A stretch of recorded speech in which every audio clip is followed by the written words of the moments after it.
Welcome to Visionaries Global Media, your number one source for podcasting entertainment. Visionaries Global Media, envisioning excellence on a global scale. This is Banned from Ringside. Tonight on the Banned from Ringside podcast, we have your WrestleMania 37 recap, your NXT Night 2 Stand and Deliver recap, the Wednesday night, well, it's not the Wednesday Night Wars anymore. We also have WWE released a bunch of wrestlers just today, so that's some breaking news.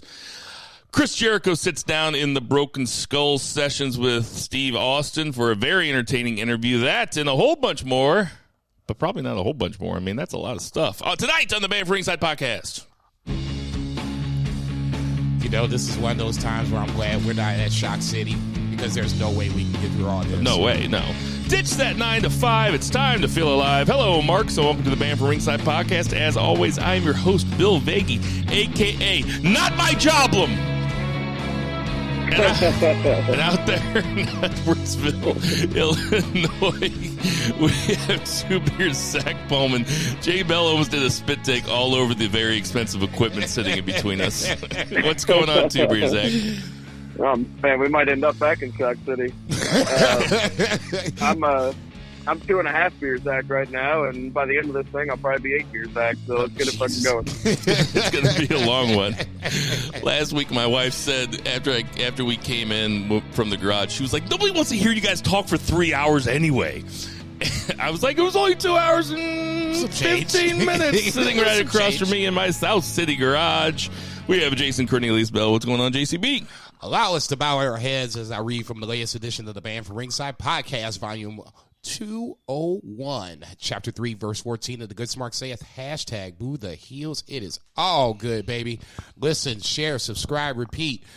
Finally coming back down from a ridiculous week of wrestling. Even I can throw that B word out. And if you watch the Broken Skull sessions, you know what that said B word is. The only time I think I felt this tired of wrestling was when we started the G1 back in Shock City, and I got up every day to watch it live. That was when I was like at my fumes. I'm kind of tired, but yeah, this has been a long week of wrestling. Jason's tired of wrestling. I'm trying to tap out like Roman Reigns and Daniel Bryan. I'm jumping in, holding my hand back, and I'm like, oh my god! All right, I guess I'll watch some more. So like we said, there's tons of stuff to get to. It's we're, like I said, in beautiful South City, St. Louis, Missouri. One of the last few times we will be in this garage. But before we get into it, Jason, tell us about F&B Eatery. F&B Eatery on the corner of 3453 Southampton and Marquette, home of the greatest smashburger you never heard of. That location ain't moving, so now take advantage of it. It's a beautiful day outside, so grab the kids, get in the car, get some curbside service. That way the wife doesn't have to do anything. If you're Aaron right now, Aaron's not trying to cook right now. Aaron's trying to do the least as humanly possible, as much as she can probably do that. So why don't you take that theory, move it on to your wife or your significant other. Make sure she doesn't have to do so much, so that way you can do a little more later. Check them out, F&B Eatery, tell them that Banned from Ringside sent you. It's the truth. Shit. I mean, come on. And don't forget about Bill's Beard Company. That is the line of beard oils, beard shampoos, beard balms, shower bombs, bath bombs that my wife makes. They are wonderful. They are very useful. They're very cool. They're a great gift, especially, you know, if you got to buy for somebody that you don't know what you're going to fucking get them. Go ahead and get them this, because everybody uses them, and they're really great. You can hit us up on BFR Pod or BFR Bill on Twitter, and we will ship anywhere in the world for free. We'll take that cost. We'll take the cost on to provide the Bill's Beard Company products to you. And without further ado, let's get to that freak out. 1, 2, 3. Okay, so we're going to do it a little differently this time because there's so much to talk about, and it's going to need a little bit of order. But we're going to talk about every single match on the WrestleMania card. We'll probably spend the most time on the tag team turmoil and the least amount of time on this one that we're going to start off with. The least amount of time on this one that we're going to start off with, which was probably, I would say, the match of the weekend. Certainly in terms of history, probably in terms of in-ring storytelling also, although let's not short shrift it. I mean, just overall impressions of WrestleMania, I would give the entire two-night event, in terms of what I was expecting, I would give it a B+. Jason, where you at? B. Zach? I was thinking solid B. Okay, so the one that I'm talking about, of course, is the night one main event, which was Sasha Banks versus Bianca Belair. Bianca Belair goes over in what was a very fun, very emotional match. Pretty much everything that you want from a pro wrestling match. Jason, your thoughts? When we saw each other for night two at Tenders, we kind of talked about this, and I thought that Bianca kind of not being able to get her emotions in check was just added another layer to what has already been a really good babyface story so far. I wish they'd have put more in the build for this. If this would have been like the build for Charlotte, Ronda, and Becky Lynch, if they'd have put time invested into it, and even towards the end when I didn't like that triple threat storyline, it still was time invested. If they'd have put the time invested into it like they did with The Fiend and Randy Orton, I think that moment right there would have been so more. I mean, it was already impactful to begin with because now it's the main event. You had all this hype coming into it. If they'd have put more build into it, that moment right there is probably one of those WrestleMania moments. And it probably still is going to be, but it was still kind of effective in that sense because, like I said, it gave Bianca that extra layer of babyface appeal. From there, the match itself I thought was really, really good. Bianca Belair is a freaking star. I mean, the fact that the spot that you and I were talking about was when she called me Sasha and then basically military pressed her, walked up the stairs and just basically dumped her ass back in the ring.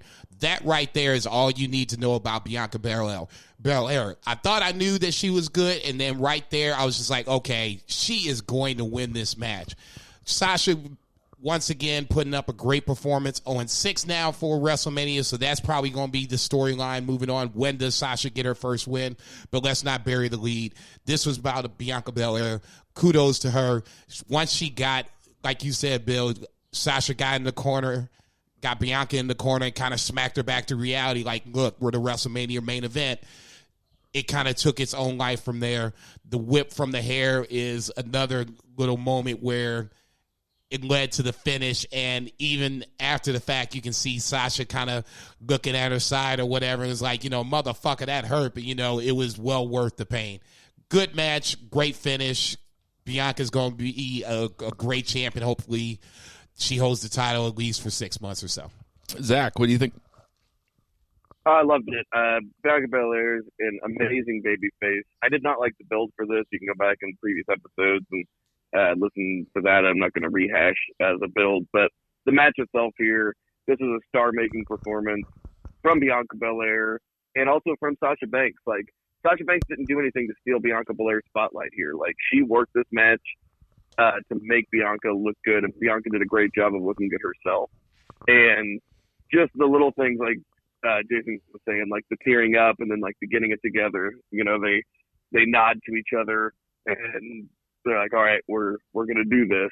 And there's even like some stuff after the fact that wasn't aired on the show, like they're like on the WWE.com exclusives or whatever. And it's like, her celebrating with her husband and like, she's like riding in a golf cart, like holding the title. And she's just like, may or may not be aware that like the camera's on her and she's just like praying, which is not like my thing, but like, what a goddamn ultimate, like, just pure babyface. She's such a likable person and such a likable character, even though her and Sasha kind of have a very similar vibe. Like, they're both say that they're the best. But whenever Sasha says it, she comes off as unlikable. But when Bianca says it, I'm like, man, I really think you are the best. You rule. So I really had a great time with this match. Fantastic women's match. It was a fantastic wrestling match. And a great main event for WrestleMania. This is not an arbitrary situation. where you just put the women in the main event for whatever reason. This was a great main event. Totally agree. Not much more I can add. I heard this somewhere else, and it made a lot of sense to me, where there was a lot of criticism on the build to this match, and I forget who it was, but I heard somebody say, sometimes bookers know, in this case Vince, knows that what he has in the ring is going to be tremendous no matter what. Or maybe they have a plan. Maybe he knows. I'd love to know who the agent was for this match, because it was a fucking perfectly told story. And Jason Kidd. Tyson Kidd? Tyson Kidd, not Kidd. Okay. He doesn't know who Jason Kidd is. Is Jason Kidd a person? Is he a basketball player? Yeah, he's a basketball player. I mean, they do sound pretty similar. I'm not saying they don't, but as soon as he said his name, I have it in my head like Jason Kidd, behind the scenes. Yeah, I mean, that wouldn't make any sense. Well, that makes sense, because Tyson Kidd is, heart trained, and that was certainly it was a perfectly told story. When a booker knows that they have this kind of match in the bag and that it's going to be that good in the ring, sometimes it's better. This was this person's thought, was that sometimes it's better to take the foot off the gas a little bit so that you don't overdo it, so that you don't get the audience sick of a match even before it happens, which can happen during WrestleMania season. And it happened this WrestleMania season with some stuff. I wasn't expecting what we got, and I was over the moon about it. Not much more I can add to what you guys said. Like Jason said, the spot with the gorilla press, I was watching it with brother Steve, and Steve pointed out something that's pretty insightful. He goes, that's not just strength, that's incredible fucking balance. To be able to carry a whole human over your head like that and walk up those stairs, pretty incrable. Yeah, and she's strong as fuck, man. I mean, I almost think that she could outbench me. Yeah, she's just having a field day with my little 170 ass. Just like, this is nothing. No. Yeah, this is nothing. Very impressive. She's a star. Pure babyface. The night after, when I was hanging out with Jason, I did give a little pushback about both of them crying in the ring, just because. And Jason's like, well, it adds to the babyface. And I said, I guess you're right. Maybe it's too cynical for me. I could have. If you want to go that route, I could have done without the moment in NXT on Tuesday night, but we can talk about that's fair. We can talk about that later. Before we get into the next match, I do want to give out the scores for predictions. Jason, last place with 9 points. Two Beer Zach, tied for last place with 9 points. And Big Bill Vagey, your host, also tied for last place with 9 points. We all had 9 points. We all fucking suck. We're all a bunch of fucking losers. That's a good thing that WrestleMania guys in some points. I have no problem with that. Sure. Okay. Let's move on. I can't remember in the night which one was next, but we can just go ahead to just pick a match. Braun Strowman versus Shane. Zach, I'll let you go first. What'd you think of it? Better than I thought, but I thought it was going to be god-awful, and it was just kind of there. I did enjoy the creativity of the tearing the cage spot. Again, this build sucked. Braun Strowman is not a person who I would think represents the bullied and the marginalized. So the story did not really work out. But I did like that there was a cage match. I'd never seen somebody like rip the cage open, and that was neat. And Shane took a crazy bump. I think worse, like whenever he got up to the top, I thought, oh, Braun's going to throw him off, and then Shane's going to win and validate his point that Braun's a big dummy because he threw him off, and then Shane was going to win. But then he just threw him back into the ring, and I was like, oh, my God, that had to hurt so bad. So props to him for doing that. You know what, though? That would have been a hilarious ending, though, if Braun Strowman would have thrown him off and lost, and Shane just would have been lying on his back, and somebody gave him a mic. He's like, you big dummy. But and for me, like the kids were watching this with me, they liked it because of cage match and big guy and stuff. But for me, it was just kind of there. Jason? Yeah, I agree. I mean, I have not been shy about taking a nice little dump on this whole feud from start to finish, and it didn't disappoint at the end. At this point, this was probably the biggest disappointment of WrestleMania and just a basic waste of time. I mean, I'm waiting for the Shane spot. The Shane spot is him jumping off the top of the cage or whatever, and then from there, it ends the way it should end. I keep forgetting that Braun Strowman is a former Universal Champion, and WWE does not do a good job of reminding me of such. Okay? Shane and Braun Strowman, better choice of words, shouldn't be in this spot. Okay?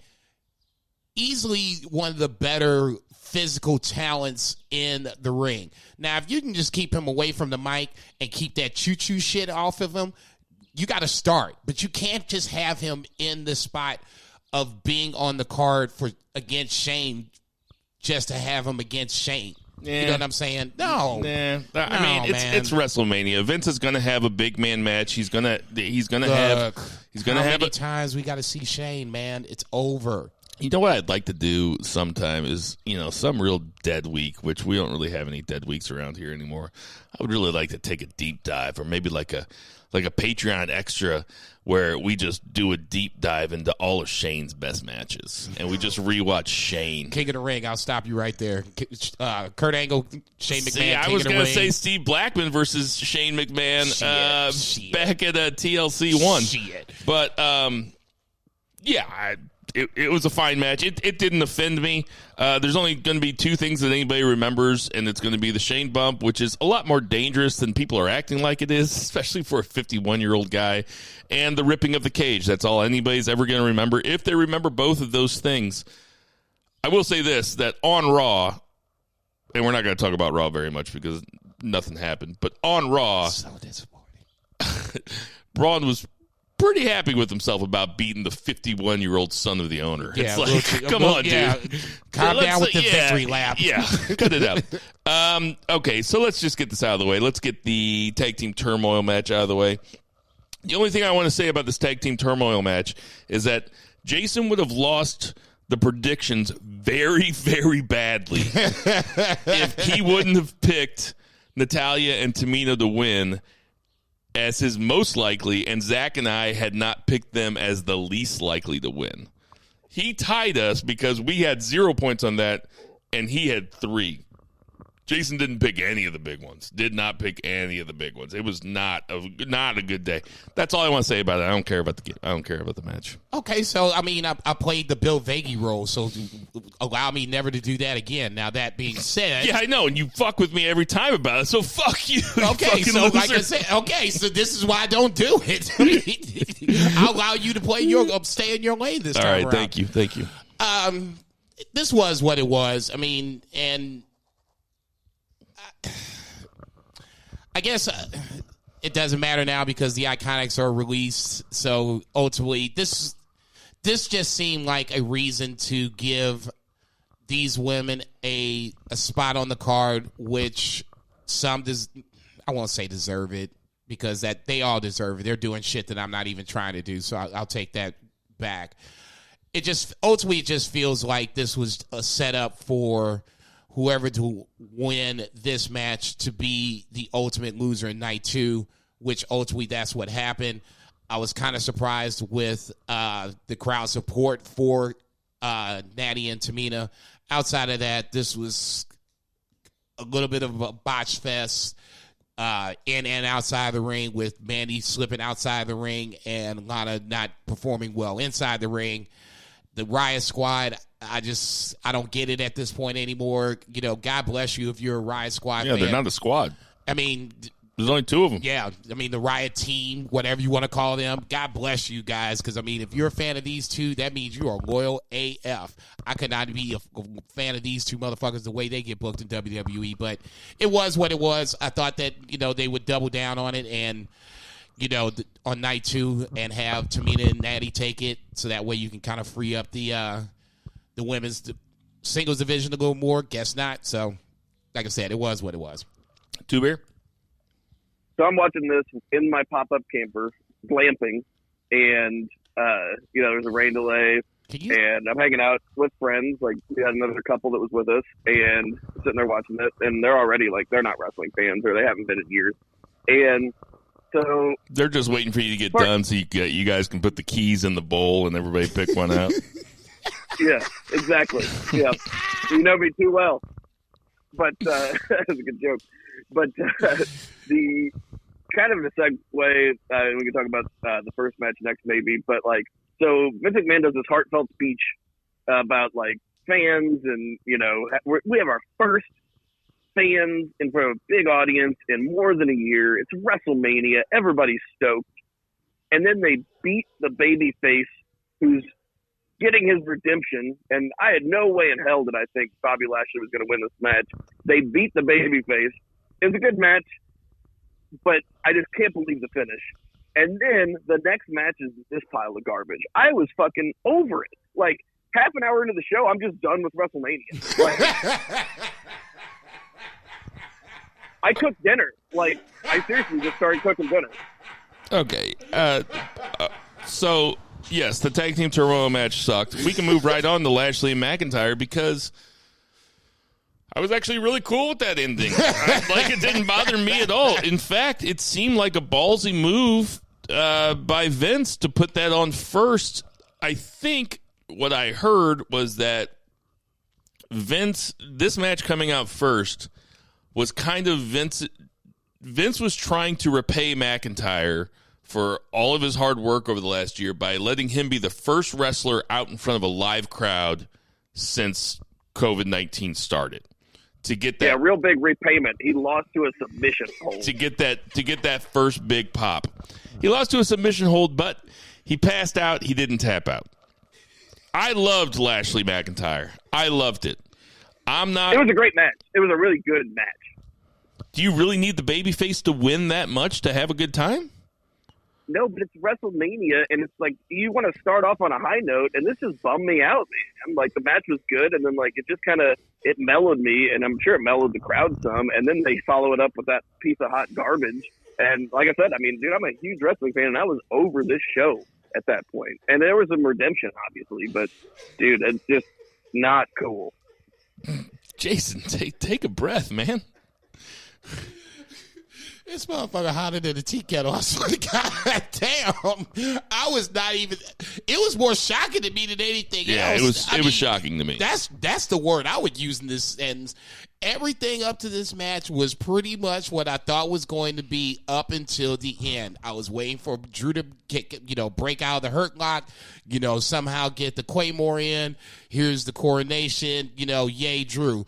But let's think about it for 30 seconds. It's not like Drew hasn't had the title for a while. He just hadn't had the title in front of fans. Okay, so I agree with Bill on this one. This was a ballsy move on the fact that Vince doubled down on Lashley. Obviously, Drew's getting ready to get this rematch here in a little bit at WrestleMania Backlash. Womp womp. Anyway, I thought the match was fine, but the finish to me was the start of a lot of things where it was just oh shit, this is getting ready to happen. Oh shit, it's happening. So, we shit on Vince for not doing things when he should have did it. This is one of those times where I have to agree with it. You don't build up Lashley for this moment and then just give it back to Drew for his third title run. If anything, you shouldn't have had him lose to Randy Orton in their series of matches or whatever. You should have just kept him having the title. You build him up super, super up strong, and then you have him lose to Lashley. However you want to do it. If there was a title change, that would have been different. So you're right. Because if there was a title change, then it wouldn't have fallen flat because you got a title change at WrestleMania. But this was a retaining, and why do we even deal with The Miz? I don't even care about the Orton stuff. That was fine. That was entertaining and stuff. But then we had that awful Miz run. Why'd you even do that? Why did you just keep the title on Drew and then do the title change? Because then they saved Lashley and McIntyre for Mania. And they kind of booked themselves in the corner a little bit. Yeah, that's my own thing. Title changes are fine. Even if I don't necessarily agree with the title change, but Okay, I still would have been fine with it. It fell flat. It just fell flat. It would be different if this was like the main event and then that was the way they ended the show. Okay? This was the first match. Like it or not, Bobby Lashley probably deserved to retain the title. Yeah, but this is, to Zach's point, this is the same Vince that booked Zack Ryder to win the Intercontinental title in a ladder match to open up a WrestleMania and then had him lose the next night in front of his dad at Raw. Sorry, Matt Cardona. No defense there. Speaking of title changes, AJ and Omos took the tag titles. Jason's already shaking his head. I'll let you go first, Jason. AJ and Omos go over New Day. What didn't you like about this, Jason? Because I thought it was pretty all right. I mean, where to start? I mean, if you wanted to put Omos over, you could have did this before WrestleMania, okay? I've still got a problem with the Hurt Business being broken up for this to be the result of it. Okay? This is the result of the Hurt Business being broken up because now AJ's a Grand Slam champion and Omos is going to be the modern day Diesel to AJ's HBK. Okay, that's great. Let's see how that works. I just have a problem with how we booked it to get us here. If you wanted to have New Day versus the Hurt Business, have New Day win and then lose at a later date, that's fine. I just got a problem with this being the stage where AJ and Omos take the titles away from the New Day. It just, like I said, for me, the Hurt Business should still be in business, and the fact that we did it like this, where now it doesn't hurt New Day by any stretch of imagination. You know they're going to get the titles again.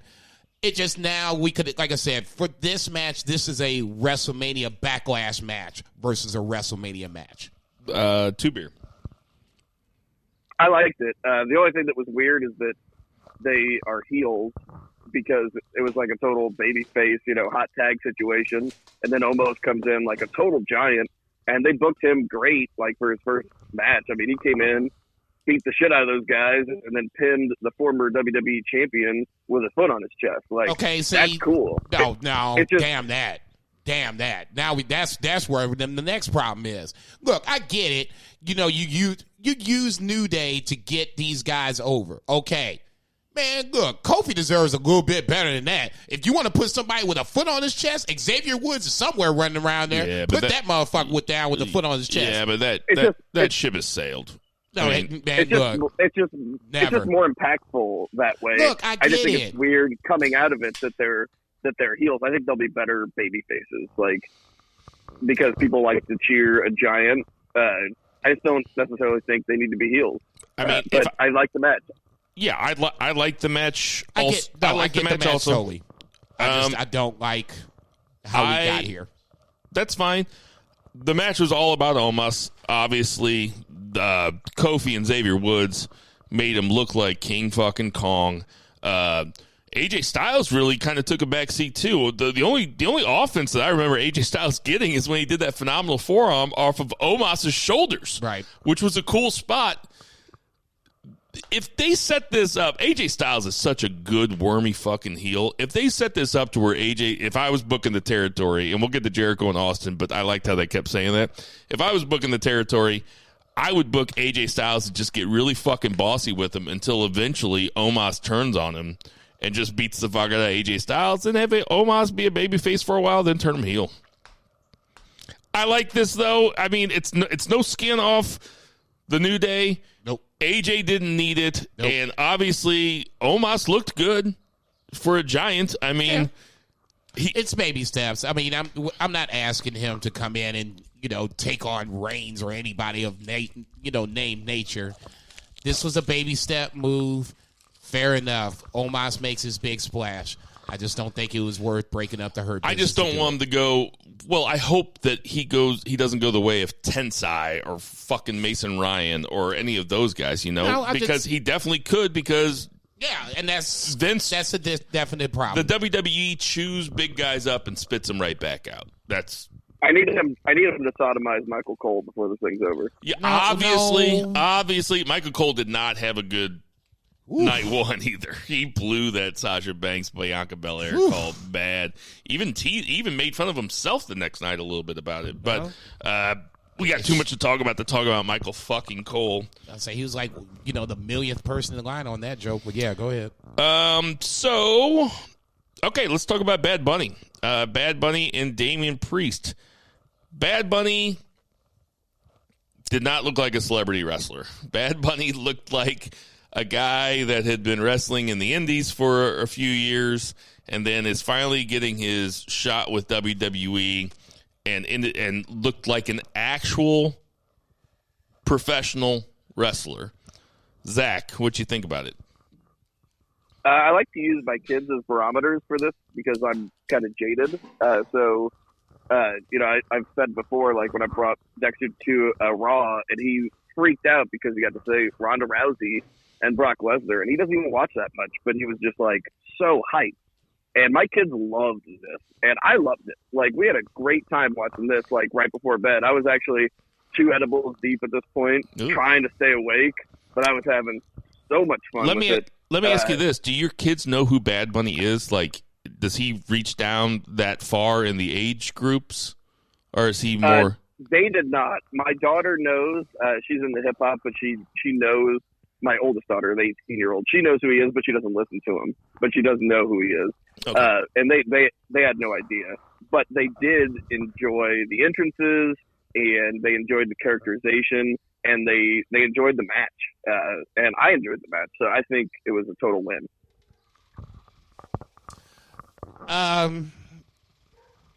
Two things that jump out at me at this match. Number one, obviously, Bad Bunny's performance. I mean, we can't sugarcoat it.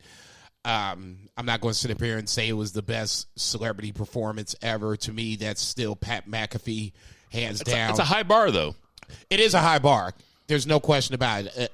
And I was expecting something along the lines of maybe a Snooki-esque performance from Bad Bunny, and obviously we didn't get that. So kudos to, I guess that was Adam Pearce and the guys that trained him to get him to this point. The one dude who's a celebrity that was at All In that we didn't know, but he was pretty good too. Stephen Amell, remember? He was pretty good. Yeah. Okay, more so to my point. I mean, my expectation level was pretty low for Bad Bunny coming in, and by the end, I was like, okay, shit, kudos to Bad Bunny on that one. I thought he easily had the best entrance of both WrestleMania nights, which was a little bit of a surprise, but neither here nor there.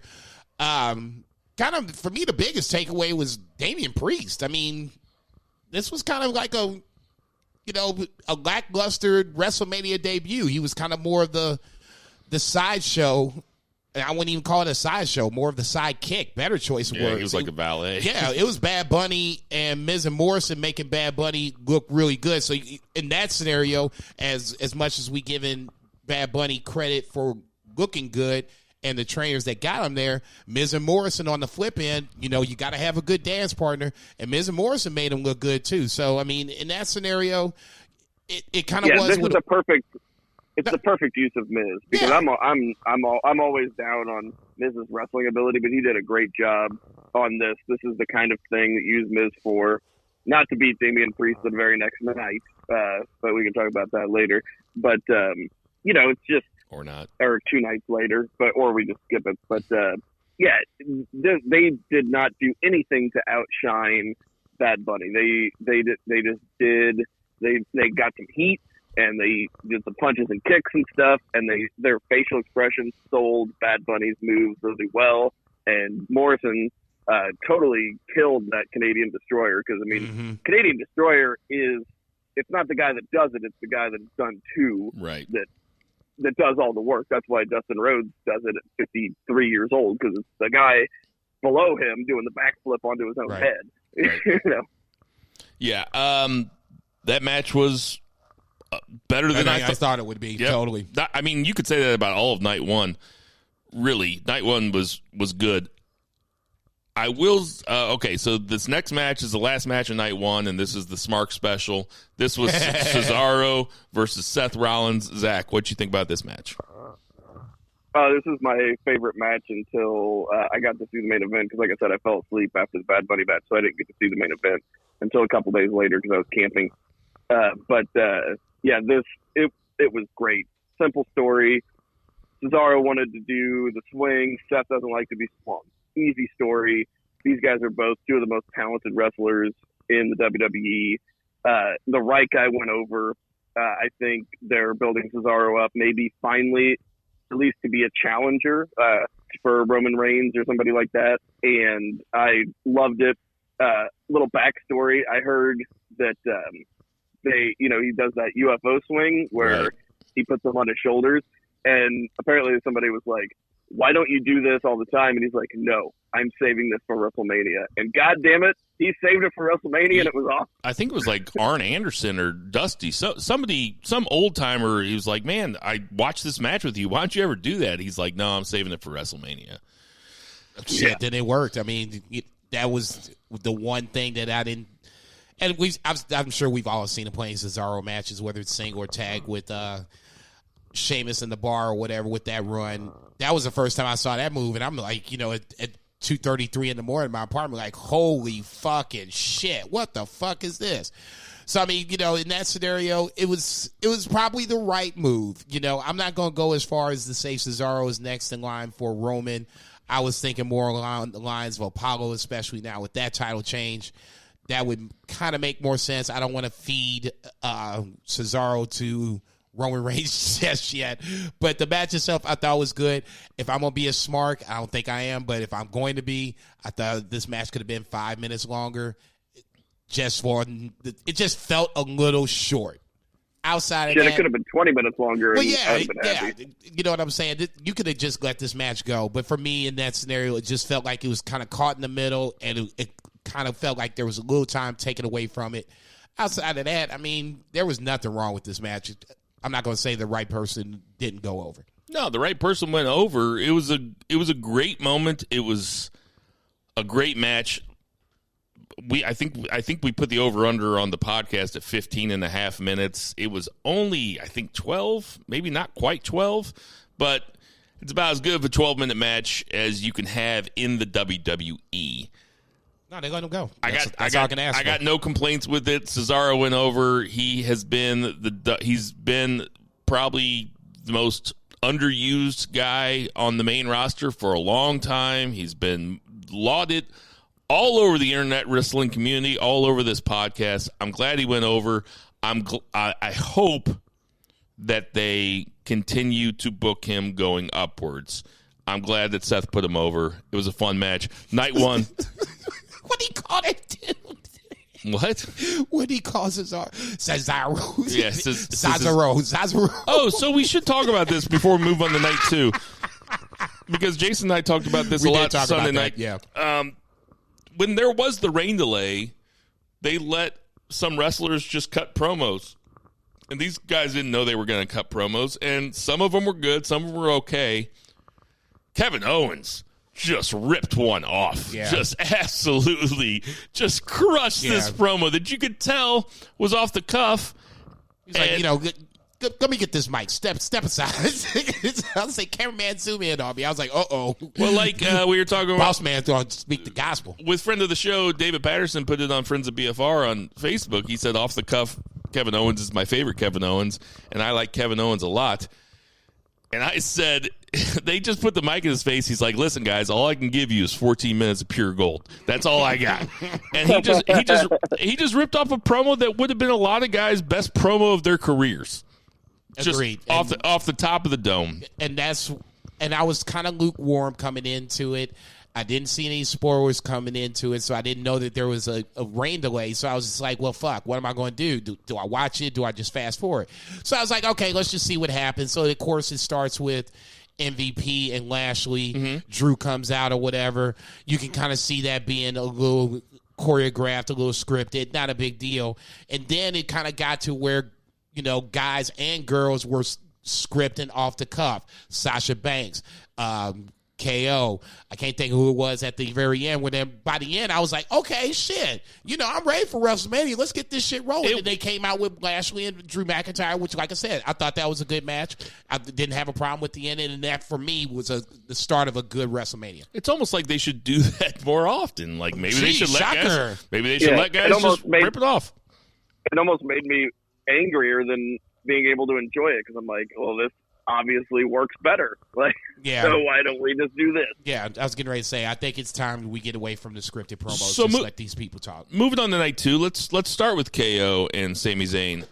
KO, Sami Zayn, is it Logan Paul or Jake Paul? Logan Paul was sitting sidelined. Obviously, Sami Zayn and KO's first WrestleMania match ever. These guys have been fighting forever. They're going to fight forever, until one of them's in the dirt, I'm sure. Logan Paul, I don't want to start this off with Logan Paul, but I do want to start off with the post-match stuff because Logan Paul obviously understood that he was there to get booed.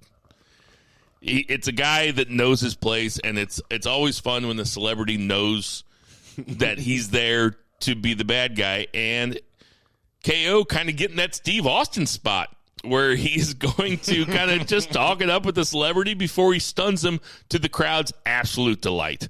Logan Paul took the stunner pretty good. Yeah, he sold it. As the match goes, it's not the best KO Sami Zayn match we've ever seen. I mean, they're always good together. Every single match that they have looks different than any other one they've ever had, and they've probably fought 1,000 times. KO goes over. I was a fan of it, Jason. No problem with it. It was a good match. Like you said, it wasn't the best of the bunch. It wasn't the worst. It was somewhere in the gray.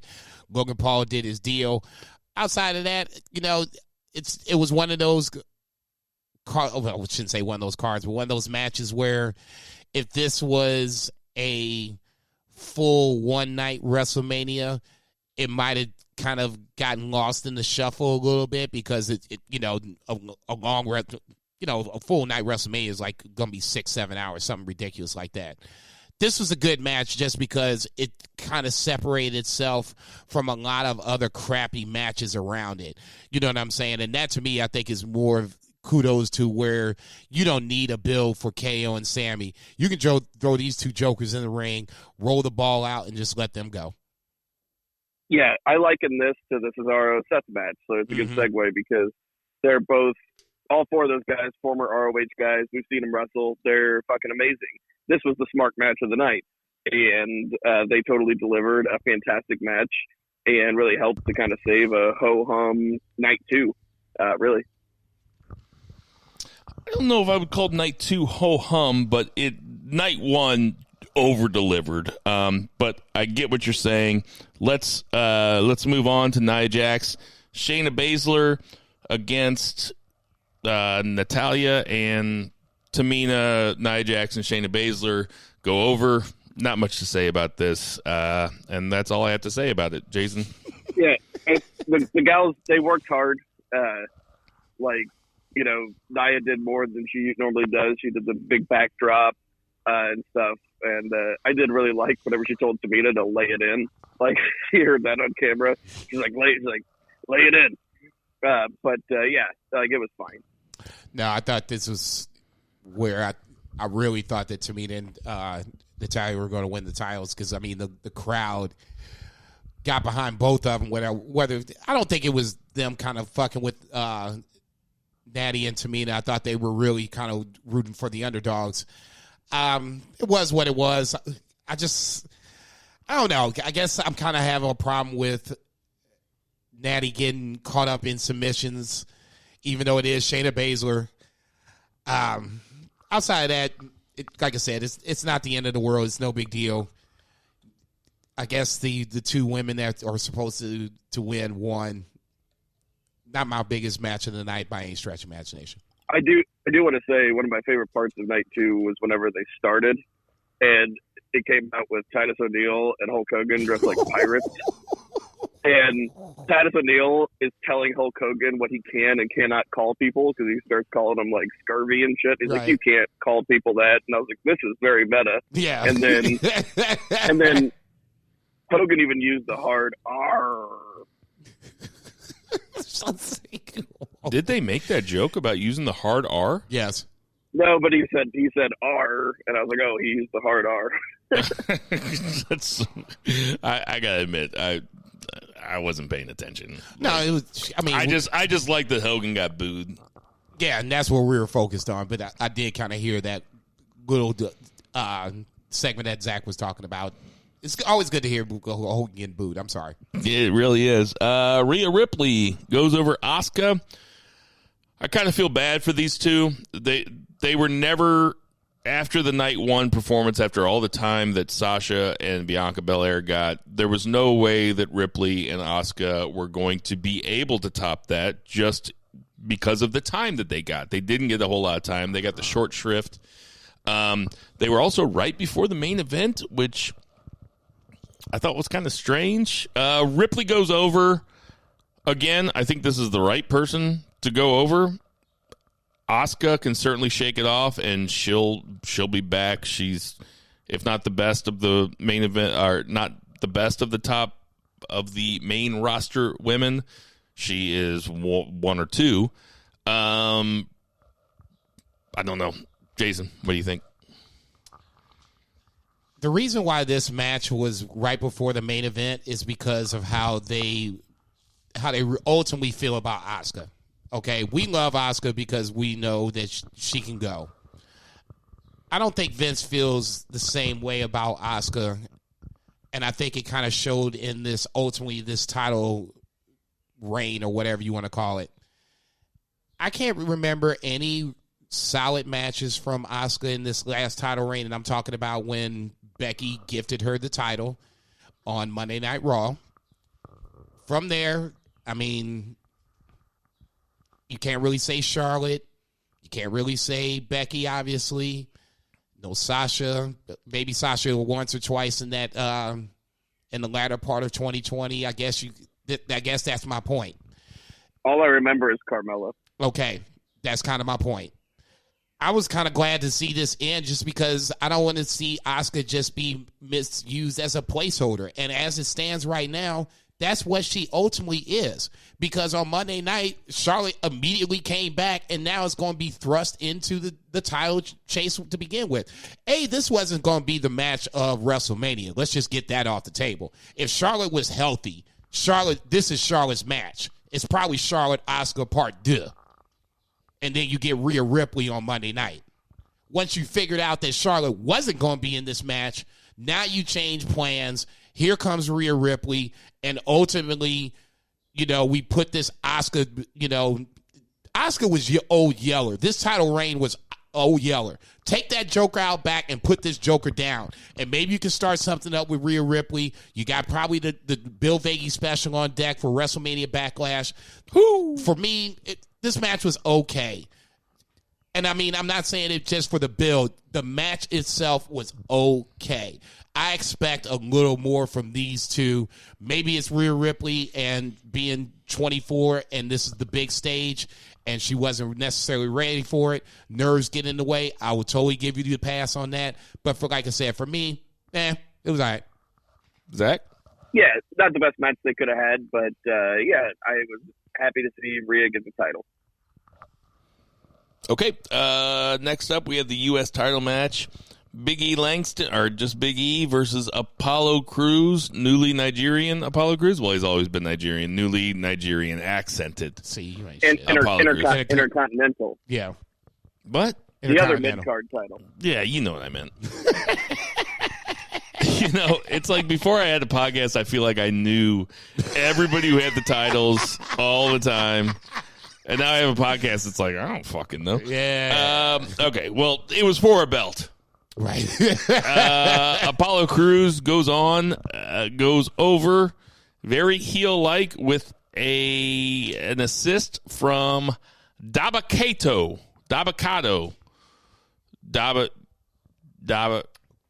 No, I went with Baba Yaga? Babatunde. So he ends up going over with an assist. I like that Apollo Crews went over. I'll be honest. Sometimes guys like Big E, they move up to, oftentimes somebody moves up the card with a loss. In fact, that happens a lot, especially when you're fighting for a belt. Zach, what did you think about this match? Yeah, outside of the stupid stipulation, even the pre-show people were like, we don't know what a fucking Nigerian drum match is, and Booker T's like, I know what it is. because Yeah, he's the only black guy on the panel. Vince You stole my joke, motherfucker. Vince wanted to call it the Heart of Darkness match, but Unfortunately, or maybe fortunately, Joseph Conrad didn't book it though. So, but we did have a really good match. They didn't have a lot of time, but they did do really well with that time. They went hard on each other. Those kendo stick shots, oh my god! But I was really hot on this match until the finish. I know they did it for heat, but there's just like too much of heat in WWE in general for me. And it's, Vince want to bring out another giant, get some heat. I'm fine with Apollo Crews going over, but it just was what it was. But it was an enjoyable match for me until the finish. I'm actually more than fine with Apollo Crews going over. I've been a big Apollo Crews proponent, and I continue to be one. The dude can fucking go. Jason. I agree with that. I will say that I agree with Zach. The match itself I thought was good. I think this is just one of those scenarios where they book themselves in the corner. If you have Apollo lose again, he can't really be credible at this point. So you did the best that you could in the scenario. You brought out Babatunde. I thought that this was going to be a scenario where he'd have some sort of, henchman or whatever you want to call it, see Roman Reigns. But, it is what it is.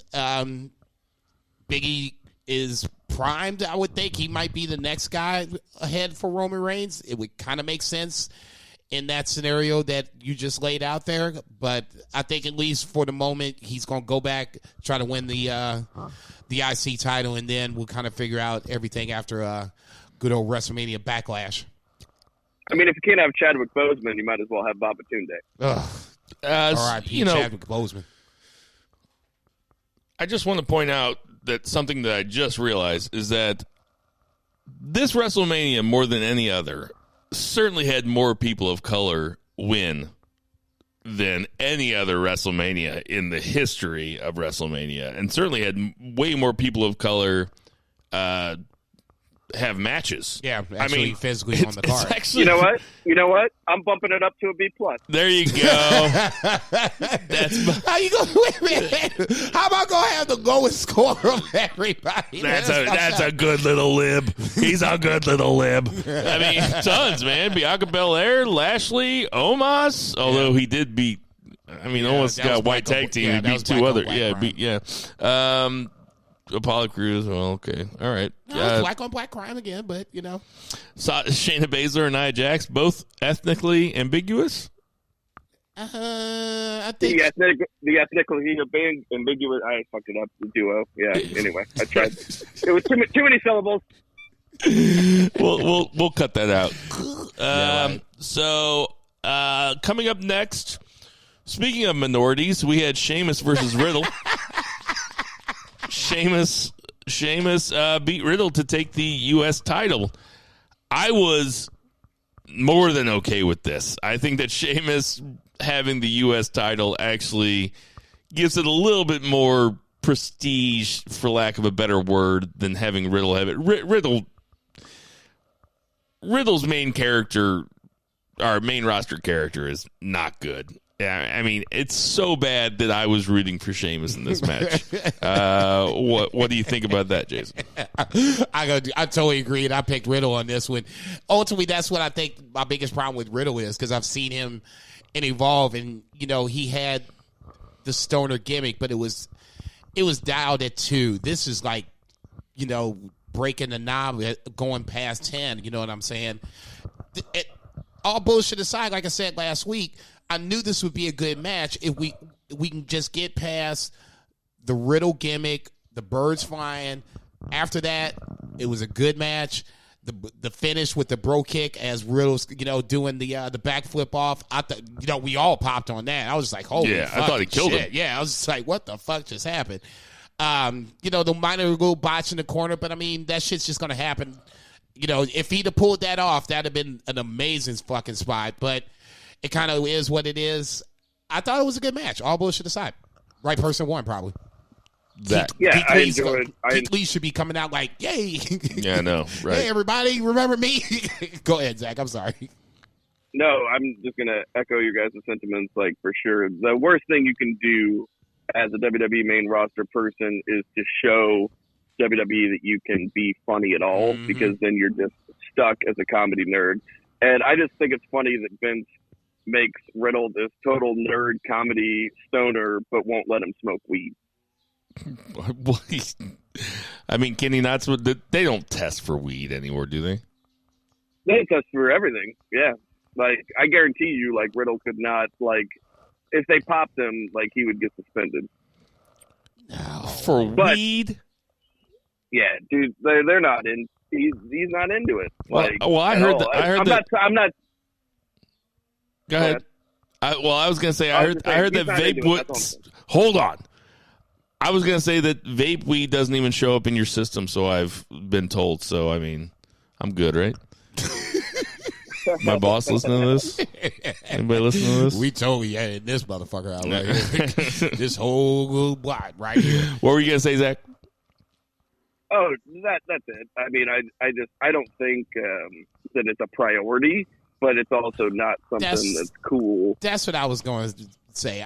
I would have a really hard time believing that you wanted another, and obviously he's not dead, but a Kurt Angle situation is the last thing you want, where you have someone knocking up a black chick. That too, and having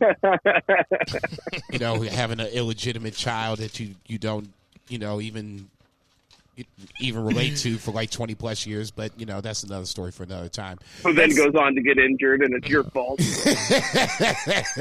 Fucking poor dad skills by Kurt Angle. No, I don't think you want someone popping prescription pills ultimately, and that was the big Kurt Angle thing. You know what I'm saying? Jeff Hardy, same way. You don't want that shit. So if you want to let something slide, you probably want to let weed slide versus, something along those lines. I have a hard time believing that they are testing that hard on marijuana.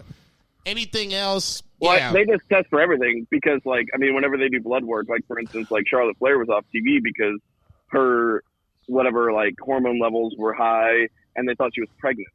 Yeah, so that's why they took her off TV, because they thought she was pregnant. She had to go get an ultrasound and everything. So, they do, full run gamut. Like, the health system in WWE is, superior to all of the wrestling organizations. Well, yeah, but that's, what started it. But, I'm just saying, you might let something slide, but, we did see RVD pimping his rolling papers. Okay, that's kind of my point. I think more so to my point, Monday night kind of like you just brought it up. I think more so Monday night when RVD is breaking out his rolling papers or whatever, or was Sunday night, whichever, it doesn't matter. I mean, that was I'm like, oh shit, what the fuck is this? Peacock's definitely taking this off the air. I mean, all I can say is Vince is not a progressive. That's all I'm saying. Okay, and I'm not disagreeing with you on that. I'm just saying that I would think Vince is smart enough that he kind of sees at a certain point where some things are not working and you might want to try something else. All right, we have 2 matches left from night 2. And I know both of them. Which one you want to start with? Let's start with the bad. So Roman Reigns, Daniel Bryan. No, I'm kidding. Yeah, right? So The Fiend, Bray Wyatt, and... Oh, man, I really haven't thought about this since I watched it. The Fiend, Bray Wyatt, and Randy Orton had a 5-minute match. It was 5 minutes? I think it was 5 minutes and 8 seconds or something. I might be getting that completely wrong, and we'll delete this. I love how specific you were, but you're like, oh, it might be wrong. 5 minutes, but 5 minutes and 8 seconds. Here's the thing, though. Sometimes I take ZzzQuil to sleep at night, and it gives me really vivid dreams that I wake up and I'm pretty sure that stuff actually happened, but it didn't. But I think it was pretty short. I'm going to look it up. Jason, tell me what you thought about this. Tell me what you thought about Randy Orton or Bray Wyatt losing the match because Alexa Bliss started bleeding out of her head. All I got to say, I don't want to cut Jason off. No, please go ahead. Is if there's any kind of goo on Alexa Bliss's face, it's distracted me. It ain't black. That's the only thing. Hang on. Let me do this right. You ain't shit. Randy Orton defeated The Fiend in 5 minutes and 50 seconds. That's ridiculous, dude. Come on. 5 minutes and 50 seconds, and all of us picked The Fiend. Randy Orton clearly went over. It was almost like they were done with the feud. They were like, you know what? We're just done with this. Let's have it be quick. Let's get out of there. But the way that it ended meant that it was continuing. Monday Night Raw meant that it was continuing. No, they done. No, they done. Randy basically was like, look, I'm done fucking with you two. I'm going to fuck with the title. What I mean, when the Beefers come around next year, God willing, and we're talking about worst feud of the year. Oh, this is it. This feud really shit the bed. Okay. Jason, 1, 2, and 3. Let me know about it, Jason. Man, good. I mean, I can't even say I'm mad about this shit. You know what I'm saying? Oh, you should be. A part of me is mad because of how much time has it been invested in this, okay? And I was saying it last week, I was kind of surprised that this is just a regular match. Looking at all the build up to this, I mean, damn, you put this motherfucker on fire and this is the payoff? This is the payoff. Okay, come on, man. If you're going to have this match, it can't be 5 fucking minutes, number one. Okay? I think the entrances for both guys were probably longer than the fucking match itself. And that's adding, Alexa Bliss with the fucking Jack in the Box. Okay, that shit was cool. I will give you credit for that. And then the match started, and it's the same shit every fucking time. I said it before. I will say it again. The Fiend is the most overrated character in WWE. The reason why people like The Fiend is they like sports entertainment. They want to be entertained, and he's entertaining and funny. Guess what? This shit wasn't A, fucking entertaining, and B, far from fucking funny. The most... you had a problem with Lashley and fucking Drew starting off night one? You should have had a huge problem with this shit. This shit at the bed in so many multiple ways, it couldn't have been imaginable. I would hate to have a kid shit this much and try to clean this up. He's heating up. I'm done. Oh, no, shit. I was pissing, so I came back and he's hitting up too late. What'd you think, Zach? First of all, we'll start with the entrances. Very cool. But if I'm going to see Alexa Bliss cranking any knob, it ain't going to be on Jack in the Box.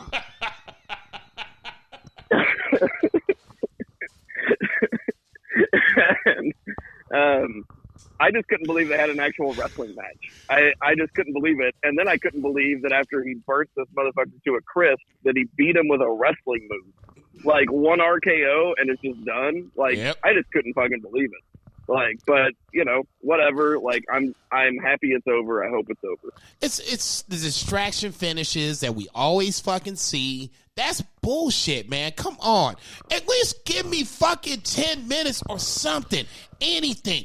This motherfucker dominated the back half of 2020 for so fucking long. It's ridiculous. And that's the payoff. Okay. Motherfuckers looking around was like, what happened? What happened? So then, they pan back and the lights go on. I'm like, oh, something's getting ready to happen. And they pop the lights back on.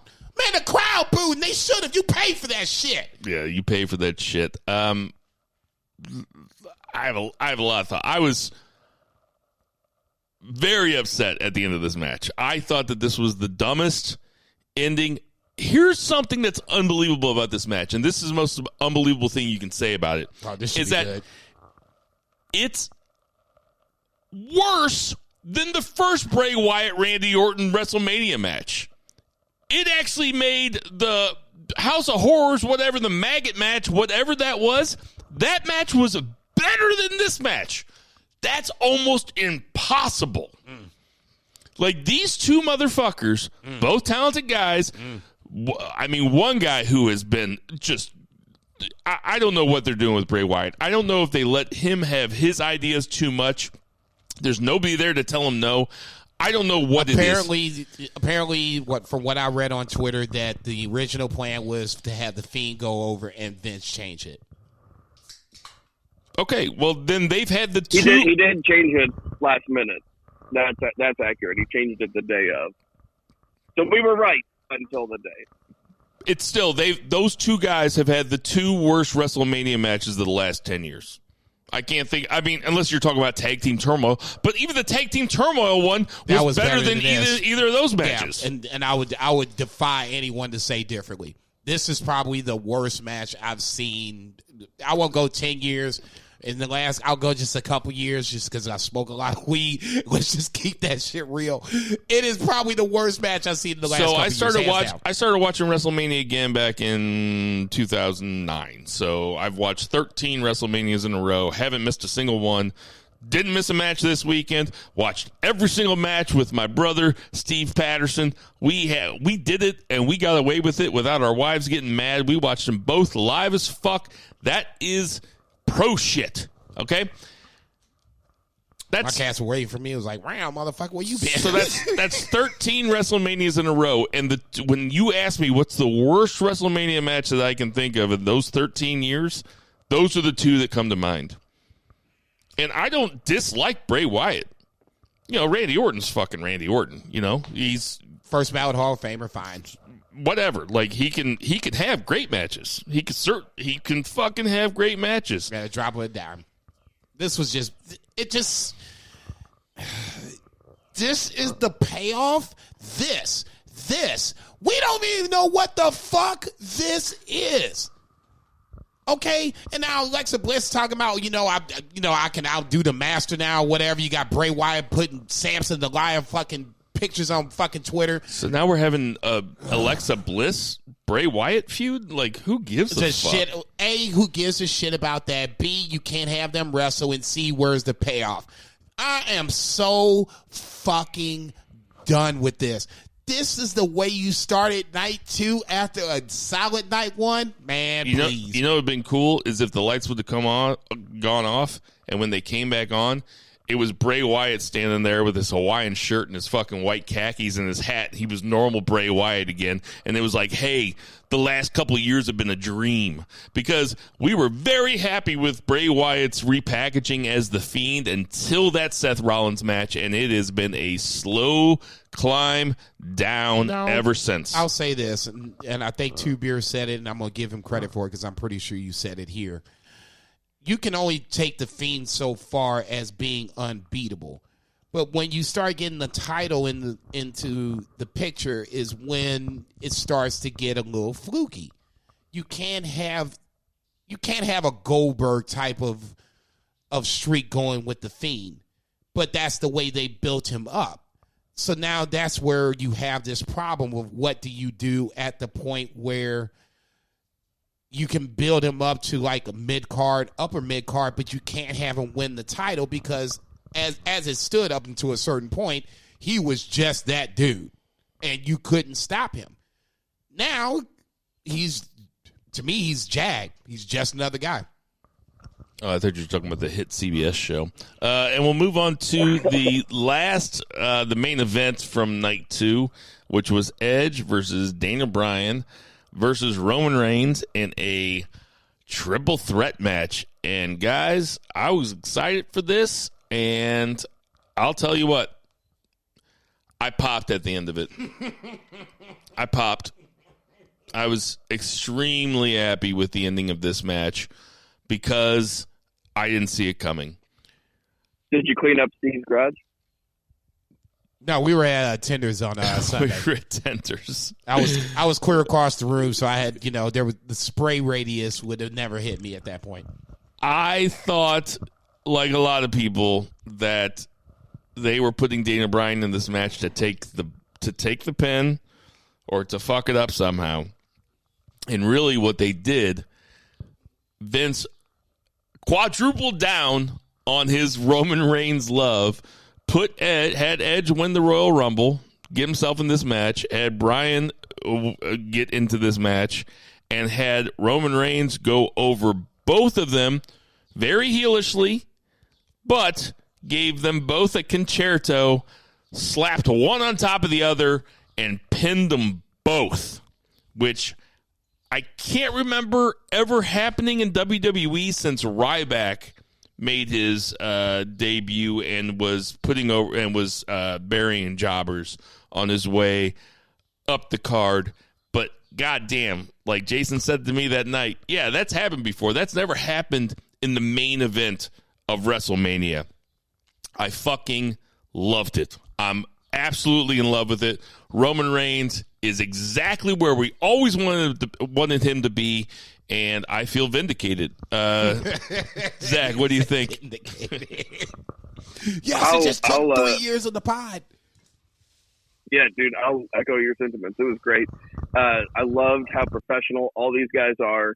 A lot of people are down on Roman Reigns, but that guy fucking rules, and people are finally seeing it. Like, he was just positioned poorly, but he always delivers in these big matches. And everybody was exactly where they were supposed to be at every moment. Edge sold that crossface. He had the crossface on Roman Reigns, and he sold the crossface almost better than Reigns, like his facial expressions while he had the crossface on. And then he reaches over and just happenstance that chair broke, and he grabs that bar. Oh my God, perfect bit of improvisation. And then I felt bad for Roman Reigns' shoulder sockets whenever Daniel Bryan goes in and gets the yes lock on him and they start headbutting each other. I was like, oh my God, this guy's gonna have his shoulders ripped out. But it was fantastic. Again, I fell asleep. I was camping, drinking during the day. Didn't get to see this till the next day. Totally worth the wait. It ruled. Jason. I never thought I would see the day that I would actually like the Roman Reigns character. I'm in love with the Roman Reigns character at this point, and this was the best way to get the heel character over, because now we have the question of, who can beat Roman Reigns at this point. I said it last week when I thought that Daniel Bryan was going to take the pin. When he drug Edge over, I'm like, what the fuck is going on? And he pinned them both. I'm like, this was the greatest fucking thing that they could have done. So because badass. They did it the right way. This wasn't the best WrestleMania, but to me, when push came to shove, they made the right call, and this was, like you said, a quadruple down on this shit. Oh, you think Daniel Bryan's here for the pin? No. I'm pinning them both. So now Roman Reigns is going to come out on Friday night and act a complete fucking fool. As well he should, because you basically, and I said this a while ago, one of the dream scenarios is where you had I think it was the Elimination Chamber time, where you would have a bunch of Roman Reigns haters, somebody that had a grudge against Roman Reigns. I think it was like Shinsuke, KO. You could have brought in Daniel Bryan, Edge, and then have Roman Reigns and then have him fight that out. This was basically a smaller version of that, and they played it the right way. Roman Reigns is now, without a shadow of a doubt, the number one guy in WWE. I expect a long run for Roman Reigns. I don't expect him to lose the rest of the year. I'll go that far. This could be an Okada-type run for Roman Reigns, because as far as I'm concerned, if you did a draft tomorrow, I don't see anybody on the Raw side that you can bring over onto SmackDown and have him take the title from Roman Reigns. This is going to be a long run for Roman Reigns. Sit back, buckle up. Unless you get Brock Lesnar into this mix, that's the only person I can see. The Rock would be a person that would be a speed bump to the person that's going to eventually lose the title to Roman Reigns. This has been perfect fucking storytelling the whole way through since he got back and took the title back. All right, and any final thoughts on WrestleMania 37? It was a fun weekend. It was a fun weekend of wrestling. After this podcast, I'm going to try not to think about wrestling for the next, at least till Monday. Any final thoughts on it, Zach? I did love your picture on Friends of BFR of Alexa Bliss. He said, I bet pedophiles love this shit. And I wanted to comment, we do, but then I realized I had future employers. But it is. I mean, it's Alexa Bliss walking down dressed up like a little girl, and she's like on a swing set and shit. Like, pedophiles have to love that shit. Yeah, without question. Oh, they are blasting thick ropes. Jesus Christ. Move along, please. Let's get to that 2 counts. 1, 2, 3. All right, Zach, the 2 count. I'll let you do whatever you want. Oh shit. Well, I guess let's just go chronologically, just to be fair. And I guess we got to talk about TakeOver Night 2, right? We didn't talk about that because what's funny is we did the podcast, and I got banged up out here in my garage, and my wife yelled at me because like the whole garage smelled like cigarettes, and so then I realized that I just need to barbecue during the podcast so I can stand over that charcoal so I just smell like charcoal smoke instead of cigarette smoke. Oh, that's smart. That's smart. I'm gonna write that down. Pro tip. I got pork chops and pork burgers ready to go. My kids are at the park with my wife right now. So pro tip. Keep the charcoal going, boys. My phone is charging. Can one of you guys remind me of the card? Because I don't want to conflate night 1 and night 2. Okay, so the card was Finn Balor and Karrion Kross, Devlin and Escobar, Gargano versus Bronson Reed, Adam Cole, Kyle O'Reilly, and Moon and Blackheart versus The Way. Right on. So, I will say, just like WrestleMania, TakeOver Night 2 underwhelmed in comparison to Night 1. I thought it was going to be the other way around whenever we didn't know what matches were going to be what. But we can start with the unsanctioned match. This match was really good. The build was really good. These guys are fantastic. I think that overall the match went a little long because, which sounds weird coming from a Kyle O'Reilly, Adam Cole, you think you just go as long as you want, but whenever you bring all the weapons into it, it just got to be, you get kind of desensitized throughout the thing. So like they wrestled for like almost 40 minutes, and they're pulling out toolboxes and they're pulling out all the stops. And it wasn't necessarily that build of like Ciampa Gargano, right? They did that unsanctioned match, but it wasn't quite the same. This was more of like a weapons match instead of like pulling up the canvas and the white noise off the announcer table and shit like that. So, I mean, even though it was very enjoyable, I was honestly kind of tired by the end of this show, like overall. But I did, and those guys worked so hard, and I do not want to like kind of undercut their performances because it was really, really well done. But I think it did go a little too long. I don't know if anybody else feels the same way. I feel the exact same way. I mean, it was over 40 minutes, and over 40 minutes in a, how do I put this? If I'm watching an over 40-minute match, I want it to be an in-ring spectacle that doesn't have a lot of bells and whistles. I want it to be guys that are being creative within the ring. See Omega Okada, of course. Also see Tyler Bate, Walter. The weapons, I echo exactly what Zach said. For a match to go that long with weapons like that, it just doesn't seem to jibe with kayfabe very much, and it was just a little long. I totally agree. I loved it. I love both those guys. I know that it was a blood feud, and I know that you wanted to have that there can be weapons, but the weapons played a part the entire time, and it wasn't my favorite match. It underwhelmed, to be honest. Jason. Damn. Okay, you went underwhelmed. I'm going to be the dissenting voice on this one. To me, this was pretty much on point. If maybe if you want to say it's a little long, fine, fair enough. If it's a 40-minute match, the first 10 minutes was the setup, and the last 30 minutes was all hell breaking loose. I'll go this far. This was basically, I wouldn't even call it a blood feud, but it was 4 years, 3.5, 4 years of a build for this match. It can't be just 20 minutes. 50 minutes, okay, if 40 minutes is too long, 50 minutes is way too long. So it's got to be somewhere in the gray. I thought they told the story for a 3.5, 4 year build as good as you possibly could within the time frame given. Is it going to be their last match, though, in this feud?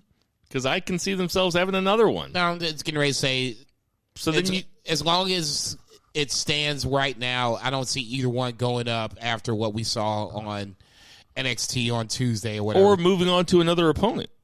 They both. They're going to do the WWE thing where they start with a weapons match and then finish with a regular wrestling match. Yeah, it just seems kind of backwards. I'm not saying that the booking is bad.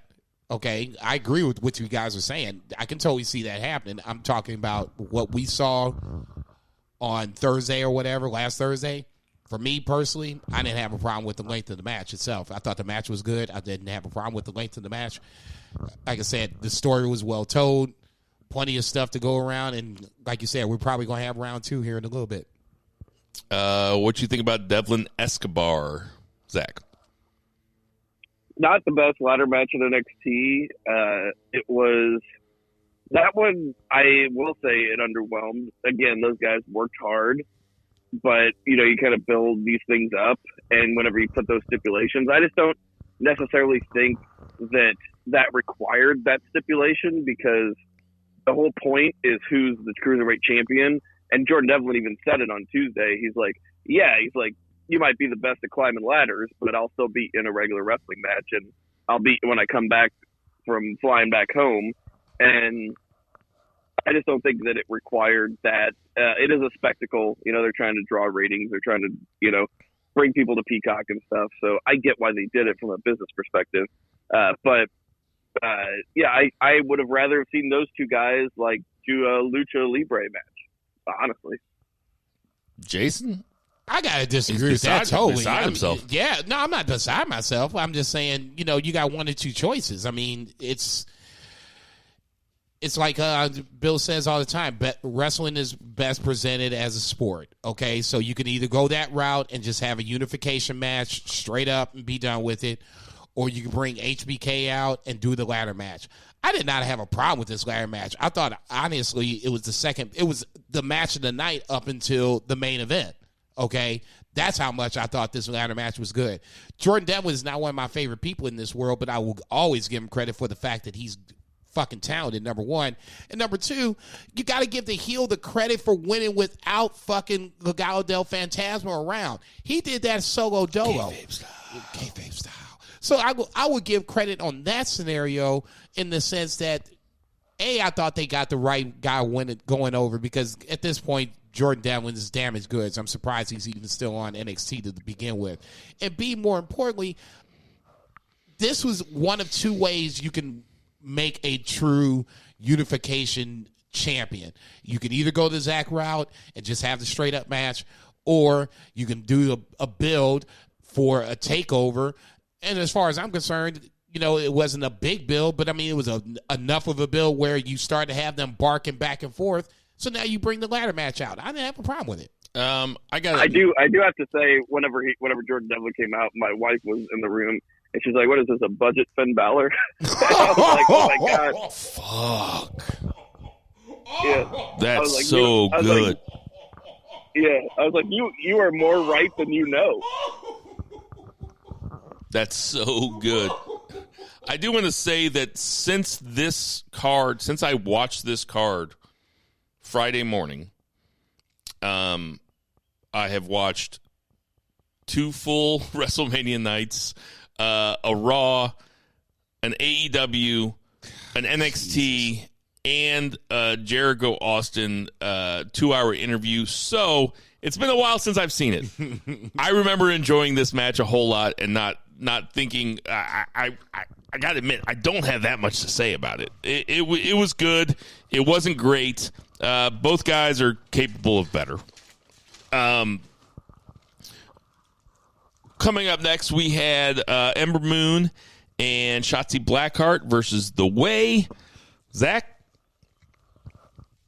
I mean, this was just kind of there. The right people went over. Indy Hartwell is kind of like a deer in headlights a lot of times. I think she has potential, and I love that she's with Candice, because Candice is right now arguably the best women's wrestler in NXT. So she's got a good protege in Indy Hartwell. But a lot of times Indy seems to get lost. And Shotzi is dynamic and fantastic, and she almost in spite of herself, like, doesn't get injured. Like, I'm always worried that Shotzi's going to kill herself. Oh shit! It was a good match, but fine opener, not necessarily like a thing that we'll be talking about whenever we haven't done the NXT do-over in a while because we've been so busy, but this is not one that is for the record books or anything. By no means. I agree with you totally. I'll just say this much. I kind of disagree with Indy Hartwell, with your assessment of Indy Hartwell a little bit. I don't think she's a deer in the headlights. I just think that she's just green. But I do agree with you, pairing her with Candice LeRae is a good, smart move, so that way you can kind of get Indy that in-ring experience that she needs, but on the flip side, have Candice carry matches when you need to carry matches. To me, a springboard elbow drop, to me, speaks of athleticism. So, I mean, there's something there.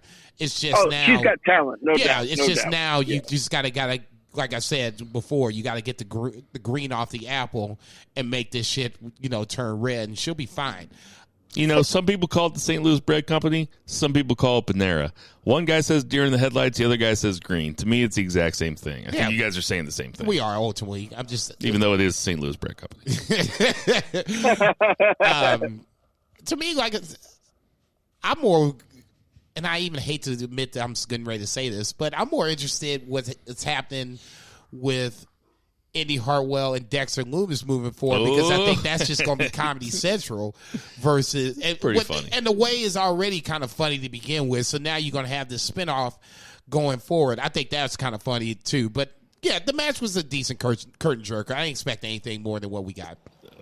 Just as a quick aside, the only type of WWE comedy that I'm cool with is Johnny Gargano WWE comedy, because he is actually really good. He's better than I thought he would be. He's really good. Isn't it weird? Because, like, I just mentioned that the worst thing you can do is be funny, but, like, with him, he's funny every week, and then when it comes to matches, he's still just, they let him fucking rip, because he's Johnny TakeOver. Different brand. I was getting ready to say, and I'm sure we're getting ready to talk. As a matter of fact, we can go to the Bronson Reed Johnny Gargano match. Look at this pro. Look at this pro over here with the segue. Every now and then. It's a regular Excalibur. This is a scenario where, as funny as Johnny Gargano was coming up to this point, where he didn't know who the opponent was, when he found out who the opponent was, he was still funny, and the match still fucking delivered. I was surprised that Bronson Reed didn't go over, because it just felt like, Johnny Gargano doesn't need the North American title, but I'm glad he kept it, because now the next guy can get that rub going forward. I will say this, just jumping back, and I think we said this last week, LA Knight kind of confounds me in the fact of how they're booking him, because they came out really strong with him at first, and now he had like that 2-minute segment in that gauntlet match, and then he got beat really quick thereafter. But neither here nor there. Like I said, for me, Gargano is perfect in NXT, just for the simple fact that now you can really see him being able to do the babyface against Ciampa, obviously, and now this heel run with the way. Gargano's in a great spot. Oh, Gargano, I mean, if anything, the only thing that we hadn't seen him pull out of his bag of tricks was being a comedic shit heel or chicken shit heel, and now he's doing now it. We're doing that as well as anybody's ever done it. Really, no, it's fun to watch. I'll be lying if I said different. Bronson Reed versus Gargano. I picked Bronson Reed. I wouldn't say shocked. I was very surprised to see Gargano go over in a very good match. One clean. What you think about it, Zach? You guys will not be surprised to find out that this was my favorite match of the TakeOver Night 2. Just because I love the guys that are in it, and it was Johnny. So, like, I'm that Johnny Mark. Like, you guys can make fun of me, but I am too, though. I love him. Yeah, he's fucking great. And I will echo Jason's sentiments. I really thought Bronson Reed should go over, especially because I'm like, oh my god, now, like, who is actually going to take this title off of Johnny, and I was just hoping it'd be Bronson so that it's not Dexter Lumis, but it seems like it's going to be Dexter Lumis. Or not. I mean, we'll see. I kind of still agree with Zach. Ultimately, I think we're going to get at least a Lumis Gargano match, and then from there, Eddie Hartwell, I think, is going to be this is kind of funny to say. I think Eddie Hartwell might be the key to who wins that match. And then Finn Balor versus Karrion Kross. Karrion Kross gets the win. Karrion Kross is your new NXT heavyweight champion. Jason? No problem with it. Match was fine. I thought it was a kind of a dichotomy of matches where Finn was trying to extend this match as best he could. Kross with the stiff blows left and right. This is one of those times where I wish this match would have happened sooner because it wouldn't have been as predictable. But the match itself was still good. It kept me invested. And ultimately, that's all I can ask for. No disrespect to Finn Balor on this one, but Karrion Kross was the right move. I mean, I love Johnny Gargano. This, to me, was my favorite match of the night. I like watching Karrion Kross. I like watching Finn Balor, I should say, fight from underneath. I love him in an extended match that means something, which we haven't seen. We saw it with Adam Cole, but let me start over.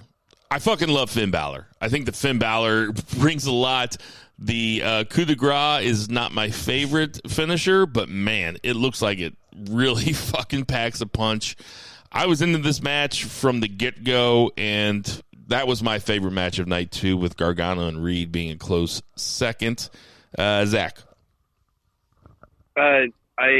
I like the match, mostly, again, because of Finn Balor. Honestly, I think Karrion Kross is a little misnamed, or maybe he is accurately named because Finn Balor beat carrying this dude to a great match. And that's like the whole thing. Like, I get it. He's heating up. I get it. They have an idea that they want Karrion to be. He's got a great look. He's got Scarlet. He is not the caliber of NXT champions that we've seen in the past. His promo on Tuesday was very mediocre, and I know he has a good look. He's primed for the main roster. I honestly would have just rather Finn Balor retained and they had him called up to the main roster because that's like the whole point. They're just priming him for that. So let's piggyback off of what Zach just said, and we'll just move on to NXT Tuesday Night. It was their first night on Tuesday. I forgot. I sat down Wednesday night all ready to flip in between channels, and I turn on the USA, and it's fucking Ice-T and Chris Maloney talking about some kid getting raped, and I'm like, oh, it's the laws versus the orders. I wonder why you tweet that. I'm like, hey, what the fuck? I forgot that they switched to Tuesday. Jason, tell me what you thought about Karrion Kross's promo, and then I will respond to what Zach said. It was the coronation, victory lap, whatever. I didn't have a problem with it.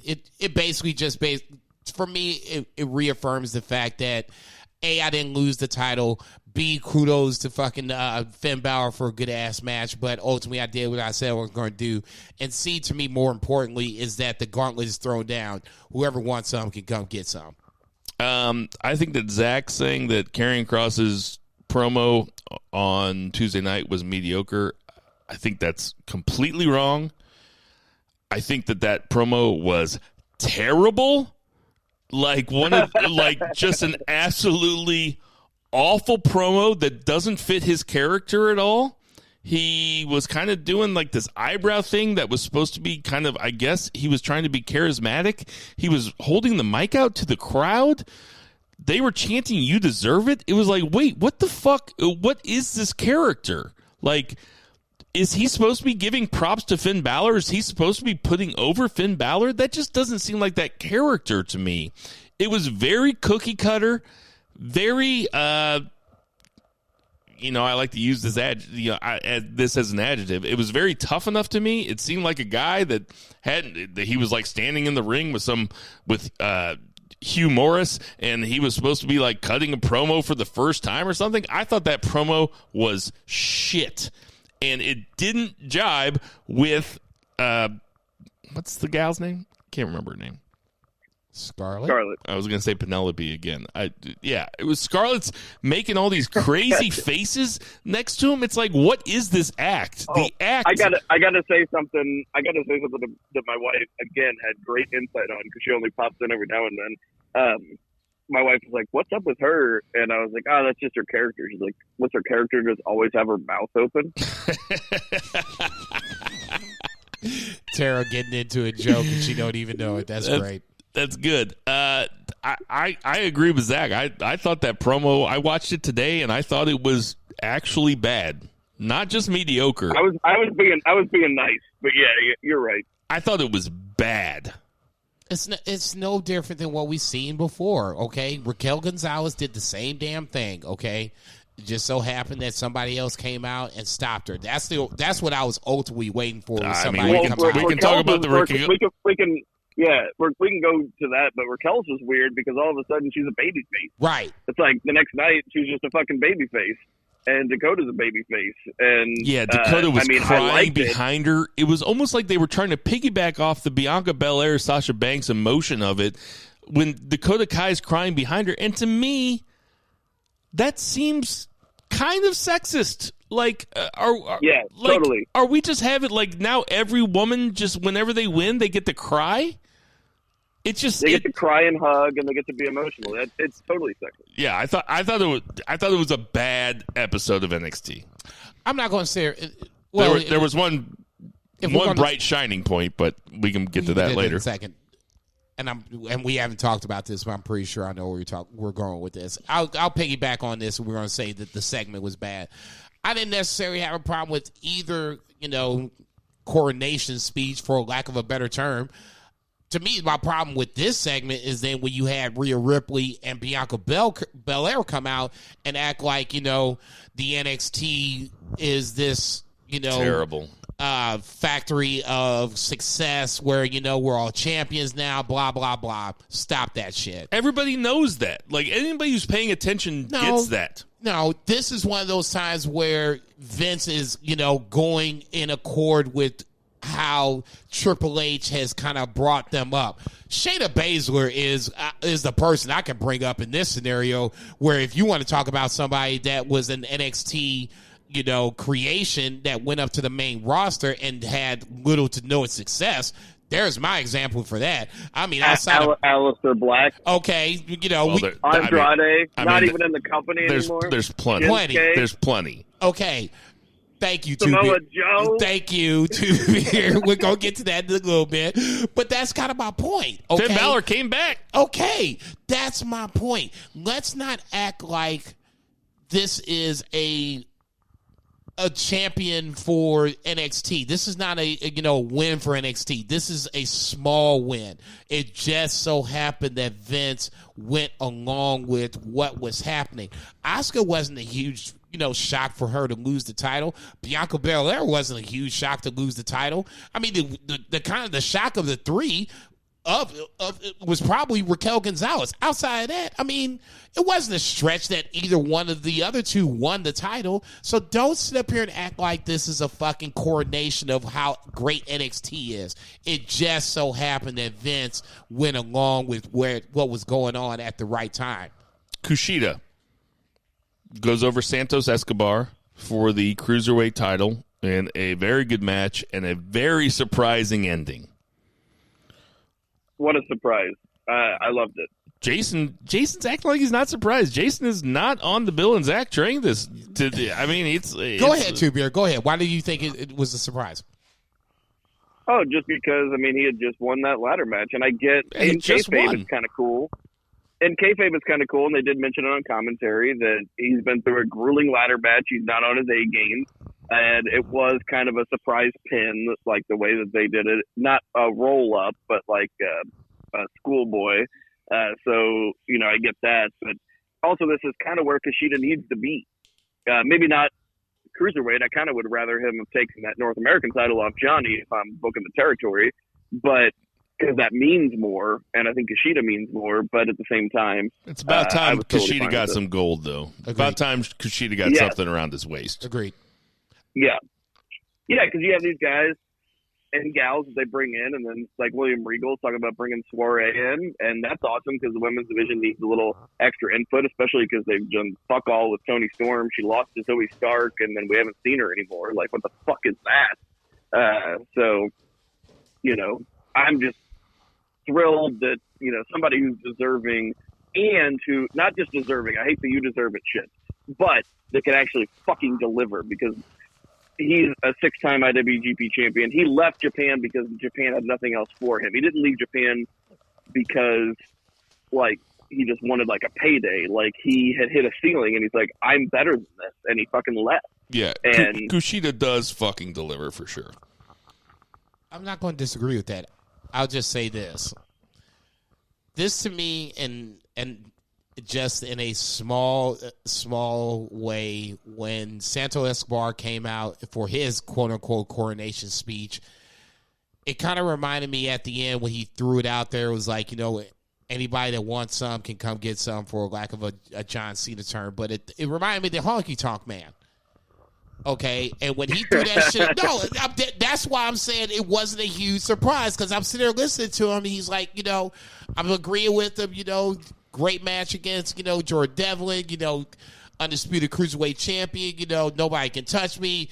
It was just his victory lap, but then when he was just like, you know, I'm ready to take on the next challenger right now, I'm just kind of like, and, you know, there's no Legado del Fantasma, I'm kind of like, I don't know, man. This don't sound right. This is before Kushida doesn't even come out, and then Kushida comes out, and I'm like, okay, just had this good-ass match with Pete Dunne. You know what I'm saying? Lost, and this is, you know, no disrespect to Pete Dunne, but Kushida probably should have won that match if you wanted to get to this point and then have him beat, you know, Santos Escobar, if you wanted to book the territories the way it quote-unquote should be.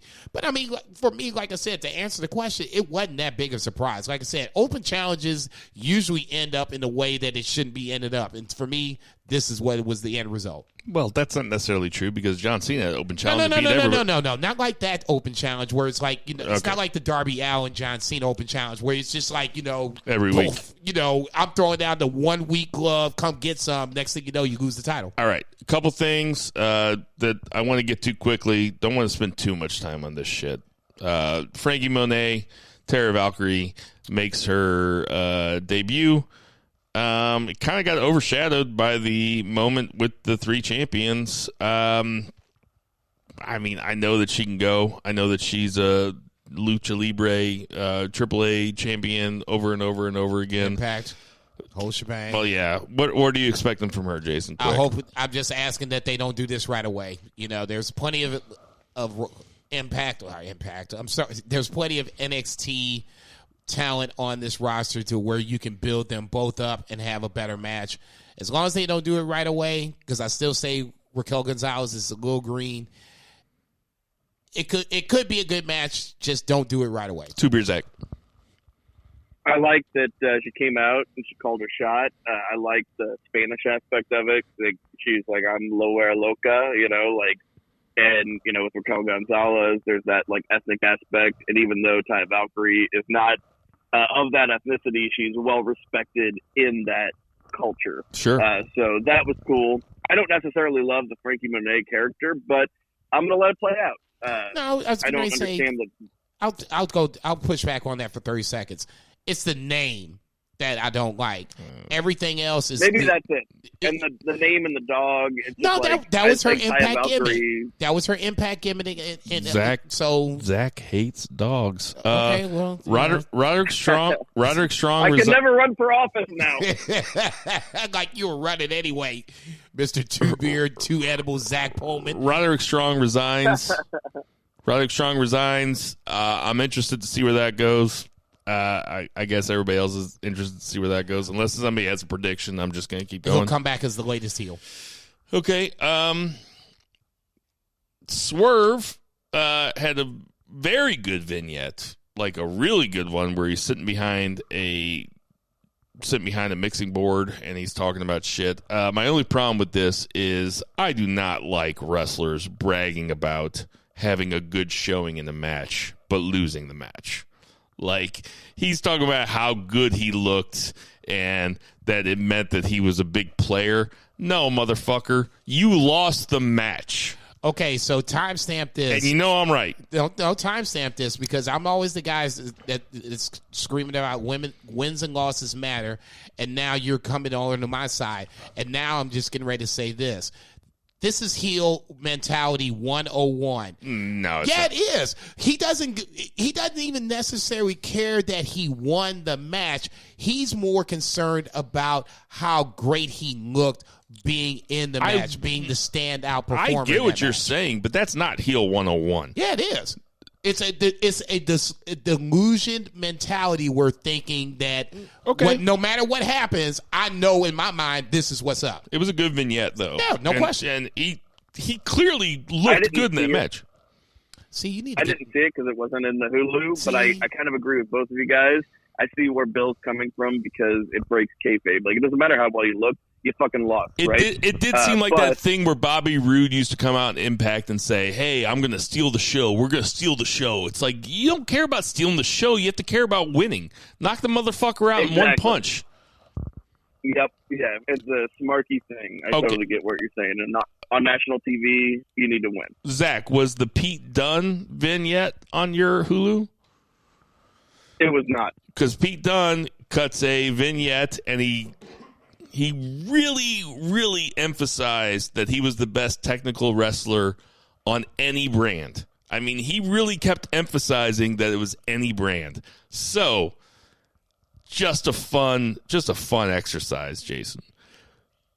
It seems what I'm like going to say. Daniel Bryan. Okay, I was thinking Daniel Bryan. Pete Dunne would be something that I would fucking. We haven't seen that, and I would love to see it. That's 100% the matchup that you need to have, because if you say you're going to be the best technical wrestler in any brand, you got to beat Daniel Bryan. What do you think, Jason? No, I'm getting ready to say I thought you were going to be, fancy commissioner on that. You said any brand, so obviously I'm thinking New Japan. If you're talking just WWE brand, I'm just talking WWE. There's nobody else but Daniel Bryan at this point. Nobody else. Maybe William Regal. No, I was about to say. Oh yeah, I would love to see that. Wouldn't you love to see Pete Dunne versus William Regal?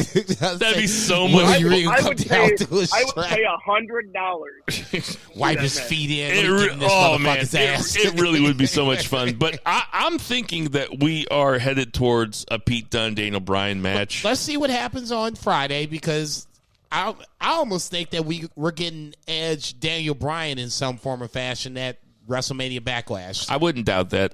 We got AEW and the releases to go, so let's get it going to that 3 count. 1, 2, 3. Okay, AEW was keep it going.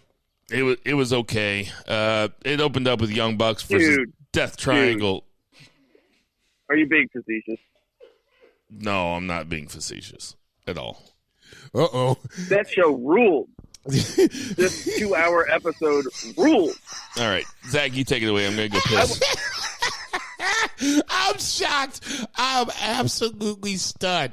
I at least have a little, just quick sidebar for 30 seconds. I at least have a little fucking, just, I'm not all Naito all the time. Okay, I will at least admit there are times where Naito needs to win. There's times that he needs to lose. God bless you, Two Beard. You just will never think that there is a bad AEW episode ever. God well, bless here's the thing. I could tell you a couple things I didn't like about this show, but overall, I was entertained for 2 hours, and I thought the show ruled ass. If you want me to get into the bad parts, I can. No, please. I was going to say, I'm very curious to see what you thought was bad about this show, because I know myself, I have my thoughts, but please, go ahead. Well, it's unfortunate that Bill is not here, because I think he would agree with me. All of the extra people in the matches, right? Yeah. So, we didn't need all those extra run-ins, in both of those big matches. You have 10 people out there wrestling or not brawling while the guys are wrestling. I agree. That's not good booking to me. Now, booking the matches themselves, the matches that existed, were very good. But everything surrounding them was not ideal. Like, that's not what I would do. And they're just trying to get as many people on TV, and I kind of get that. But at the same point, it's Dude, not. you got 3 I don't think shows it's now, effective. though. Okay, that's what I'm talking about. You got 3 fucking shows now. If you're gonna have Ty Conte versus who did she wrestle on last night? She didn't. She didn't wrestle last night. No, Yeah, I'm, she didn't I'm wrestle. thinking Monday. Okay, whatever. I'm getting my. This is what happens when I watch fucking Elevation. I shouldn't. I'm trying to watch multiple shows. I guess just the main event itself, where you're talking. When Dark Order comes out or whatever, and you have that mosh pit on the outside. Okay, that's But outside of all the extra people, like, I mean, that's a negative aspect of the show, and I'll totally agree. But like, I don't know what else like you would say about the show, because you opened with one of the best tag team matches I've ever fucking seen in my life. Oh, Jesus Christ. Okay, stop right there. You didn't Stop love right that there. match? Okay, no, hang on. Stop right there. You said last week, and I let this slide, and I'm not going to let you slide this week. Are you going to really tell me that Nick Jackson is better than Shawn Michaels right now? You're going to tell me that? I think if Nick Jackson was in the same kind of spot as Shawn Michaels, I think he would overperform. I think he's more athletic than Shawn Michaels. Dude, I'm not even joking. Like, Nick Jackson is so underrated, which is crazy to say because he's half of probably the best tag team in wrestling history. Unbelievable. So let me get this straight. So Nick Jackson is on your Mount Rushmore of some sort, you know, past the top 4. Nick Jackson's like 5 or 6. Dude, like, he's not been in that single spot, so like, Jesus I wouldn't necessarily put him in that. But if you're talking about like work rate and just like, dude, that guy, he's kind of like Phoenix in that regard, right? No! He doesn't do a lot of singles matches. Phoenix does more singles matches. I don't. Sorry, Nick Jackson fucking rules. I don't think that. You know, I hate to take the middle. I don't think this is as crazy as you think it is, Jason. Just because, you know, the Tony Hawk thing that I always say, you know, where he does the 2,500. What's it called, Zach? What's he do? The 11. He did the 900. The 900. Listen, I could hear you while I was pissing. Yeah, the main event really bothered me. I mean, just was so annoying that everybody had to be in on it. Everybody had to be in on it. Oh, and I agree. I totally agree. That being said, you know, Hardy put Darby Allin over. That's fine. I liked that Powerhouse Hobbs beat the shit out of Christian, and Christian got no comeback. Christian was getting the shit beat out of him by a bigger, younger person, and that's what should happen. I actually liked that a whole bunch. I liked Ogogo knocking out that one guy in 23 seconds, even though, you know, if he's going to be a guy that's beating people in one punch for a while, it's going to look pretty stupid once it takes everybody else 14 or 15 minutes to win. Something else that was pretty good was Young Bucks versus Death Triangle. I won't say it's one of the best tag team matches I've ever seen. In fact, it seemed like the whole point of that match was just to get over the Young Bucks' new heel persona, which is fine. I don't know why it had to be 23 minutes with Death Triangle. I don't know why Death Triangle had to be the ones that had to get ran over by the Young Bucks. I don't know why they had to be the ones that put them over. It was a great match. Of course it's a great match. It's Pac and Phoenix versus the Young Bucks. Of course it's going to be badass. Yeah, exactly. Like, whenever we talk about best tag matches of the year, this will be in my running, like, whenever I think about the Beefers. No, like, it won't. No, sure. it won't. No, it won't. No way. Timestamp this. There's no way. Yeah. Only because AEW will over deliver on a pay per view. That's the only Okay. reason. Well, yeah, because it wasn't a pay-per-view. Okay, so that's fine, but let's not over embellish what this really was. This was a really good curtain jerker. We knew the Bucks weren't going to lose. I agree with Bill on this one. This was more about the heel turn. Why Bucks? Why? You know what? To start the show, and then on the back end. And throughout the match, it was about the Bucks. You know what beating the happens heels. every single episode of this podcast is that I'm the odd man out, and you guys are ganging up on me, And this entire podcast, I've had one of you guys on my side the entire time. This feels really nice. Really nice to be affirmed in this way.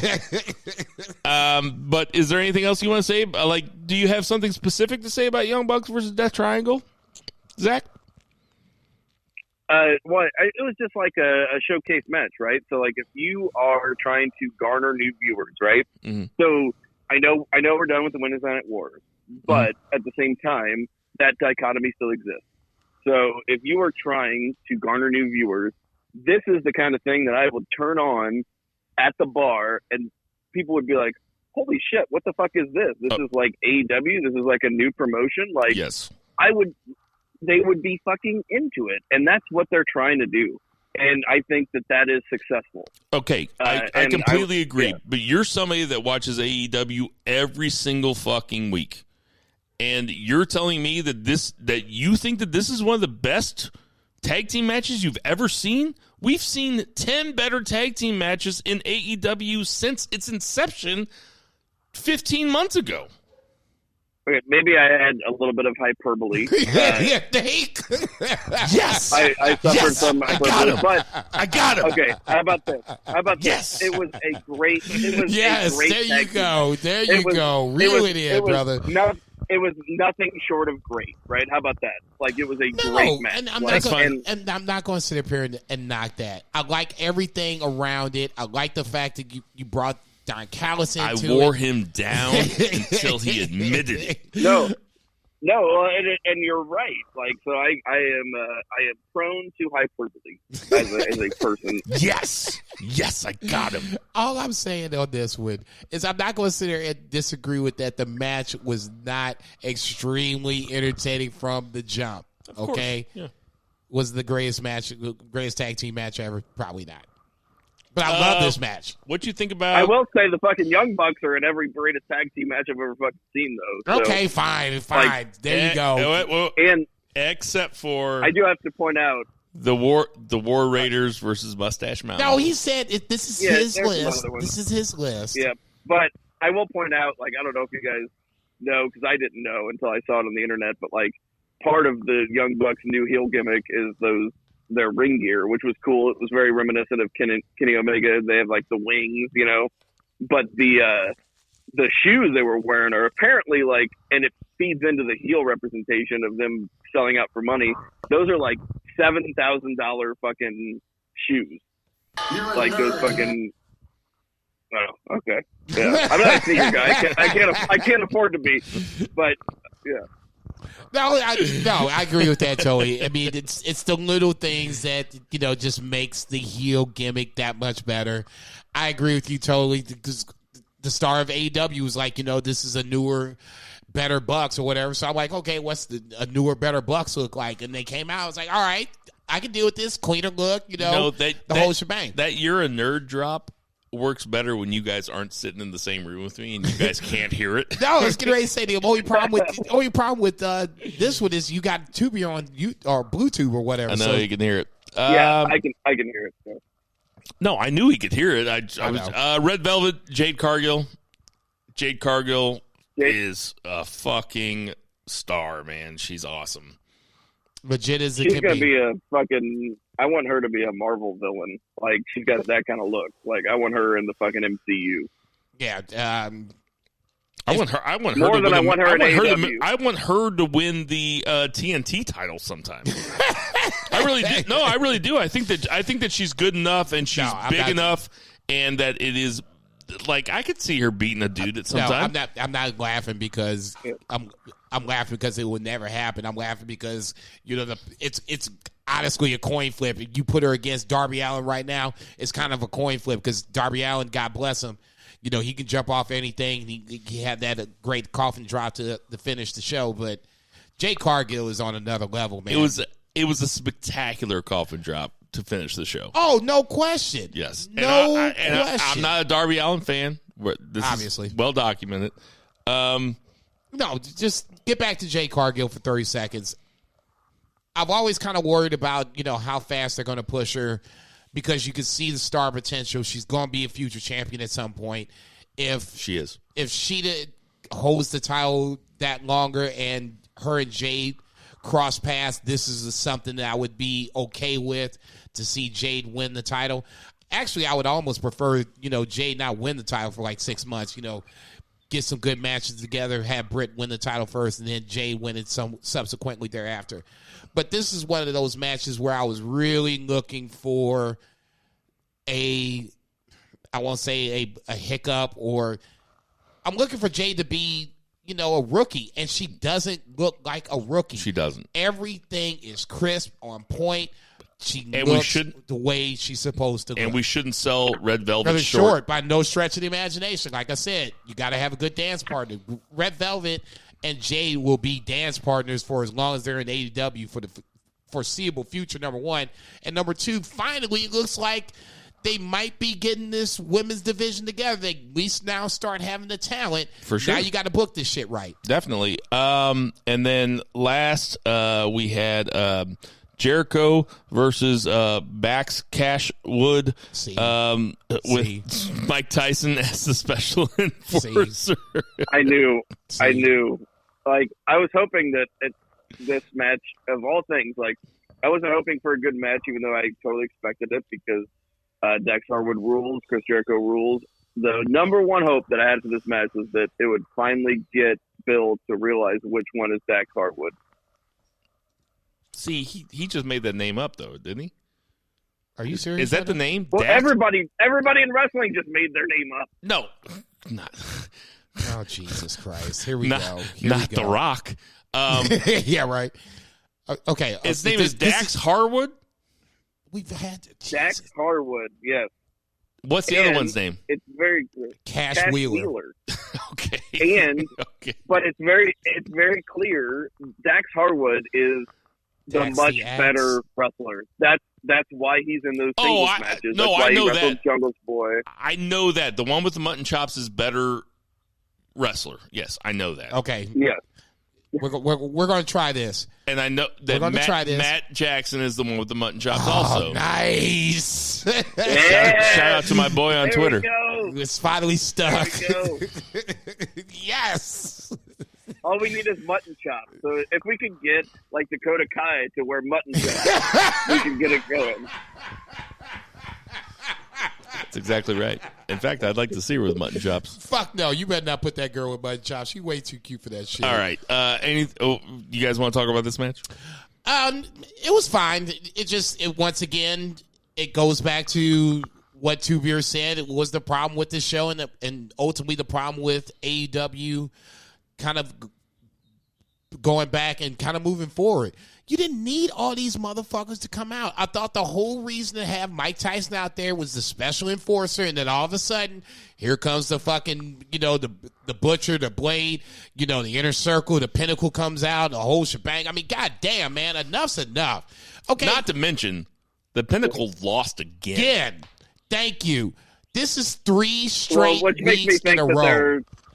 That makes me think they're going over in the They match better. beyond. Yeah, but that's Vince booking, though. Like, even Jericho said it, and we can... My dog. Even Jericho said it, and we're going to get in that interview in a second. But that is Vince booking, where you just have guys lose and lose and lose and lose until they win. It's like, that's not intriguing necessarily. But this is a group dynamic, and at the same time, I would rather this match beyond be further out, because I want to see more Dax Harwood versus Jericho, and not that match specifically. I want to see. Okay. I want to see Hager versus Wardlow. I want to see Sammy versus Shawn Spears. And you kind of stole my thunder with that, because that's where I was going to go. But then let's just say that the Inner Circle wins all those individual matches, kind of like New Japan does. I get where you're going with it, but damn, it's like Bill was saying it, going back to the Jericho interview. The Pinnacle shouldn't be losing this much. They just got together. They just smashed the shit out of motherfucking Inner Circle, and then they just get worked 3 straight weeks. Unacceptable. I do have to say, Dax Harwood ain't beating Jericho. Like, if it was Sammy versus... No. I'm not asking him to do that, okay? There can be interference, though. I mean, with all the schmozzes that they have, you could definitely have Dax Harwood beat But that's why you had Tyson. Well, don't act like they got a bunch of schmozzes. They do have schmozzes in the sense that they have a lot of people on the screen, but they do mostly decisive finishes. They ain't Bullet Club yet. Like Tony Khan you come off that ledge. He's seen this through dynamite colored glasses, dude. Come off that ledge, homie. No, they have tons of schmozzes. That's all they have. I say, you want to come off that ledge now? You want to rewind the tape and watch AEW again? I'm sorry, man. Even on Elevation, I was watching that the other night, and you had the Dark Order come out with a Shida fucking Ty Conte match. Why? There's another thing. The Dark Order, once again. I know there's that loose affiliation with motherfuckers, but A, we need to change the name. There's nothing dark about these motherfuckers anymore, okay? Brody Lee, God bless his soul. He's R.I.P. I wish he was still here. Then they would be the Dark Order. They might be a funny Dark Order, but there'd be something dark about them. There's nothing dark about these motherfuckers. They're comedy. Change the fucking name, number one. And number two, goddamn, can we at least get some sort of fucking order with this shit? Pick a leader. If it's John Silver, then be John Silver. If it's Adam Page, then be Adam Page. This shit has drug on too long. It is time for them to get some fucking direction with this shit. Don't start jumping out of fucking random ass matches because, we know so-and-so. We hate this person. The only one I'll give you for is the main event from last night. That kind of made sense because they got beef with the Matt Hardy group. Outside of that, okay, same shit. Let's give Zach the last word. I won't say that you guys are wrong about any of this. I will just say that I am more entertained by the 2 hours of AEW Dynamite. I don't watch Dark. I don't watch Elevation. I haven't had time. I would like to. But I will say that I am more entertained by the 2 weeks of AEW Dynamite than any other wrestling right now. So I'm sorry for being a mark, but that is my favorite wrestling show, and I'm a wrestling fan. Zach, that's all I'll say. Never apologize. Never. Be a mark. That's it's good. Okay. That's good. I mean, I'm a mark. Let's do it for that 3 count. That's going to do it for the 3 count. 1, 2, 3. Okay, so Jericho showed up on the Broken Soul sessions. Again, I don't want to spend a whole lot of time on this, but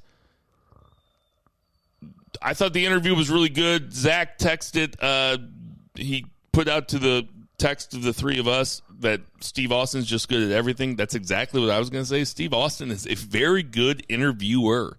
He's engaged. He's like the Mark Maron of wrestling, and I know that Colt Cabana wants to be the Mark Maron of wrestling, but he's not. Steve Austin is very good. Was there anything that you took away from this interview that I'll admit I wasn't able to watch the last 30 minutes. It was long. It was a lot longer than I thought it was going to be. Fucking 2 hours. It was very entertaining, though. I had to stop it so I could watch NXT for the show. I do that for you, the listener. Jason, anything that stuck out to you? The breakup with WWE with the Festival of Friendship. The rumor was, and I love the fact that they threw the clip up there. I forgot that KO was the champion at the time, whatever the case may be. So that was the rumored WrestleMania main event, or at least possibly opening the show, a la Drew and Lashley this year.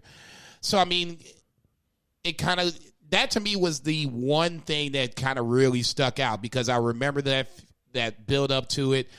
The feud was good, and that deserved its own moment. I'd like to go back and look at that entire card to see if that was the best build of the bunch. It probably was, neither here nor there. That to me was the one thing that stuck out amongst anything else. I was expecting more of AEW, New Japan shit. We didn't really get that into the last 30 minutes, and it was enough to where it satisfied me for the moment. But to me, my biggest takeaway was the final breakup with WWE. Zach. I only have to watch about the first 30 minutes because I did the same thing. I sacrificed that, but I can't wait to get back to it because it's so engaging, and people should go out and watch it. But a couple little insider notes. One thing about you mentioned how Eric Bischoff left before his match. and it was something that he couldn't really say on WWE Network. But Chris Benoit had vouched for him, and like Eric Bischoff said, "Hey, like, should I hire this guy?" And Chris Benoit said, "Yes." And Eric Bischoff respected Benoit enough to where he was like, "Oh, I don't need to see this guy's match. Like, I'll just hire him." He had Ted Turner's pocketbook, so it didn't really matter. True story. So, yeah. So there was that. But yeah, Steve Austin rules as an interviewer. Like, Agreed. it was just so engaging, and I can't wait to get back to it. But I liked that they took shots at Blanton. And I was getting ready to say that. I love that they took shots together. Yeah, it was just totally like us. Like, yeah. That's why I was like, man, this looks like us. Yeah, Steve Austin's Broken Skull IPA is for sale in Missouri. It hasn't hit Illinois, but our friend Panda would love if you went and bought some Steve Austin's Broken Skull IPA.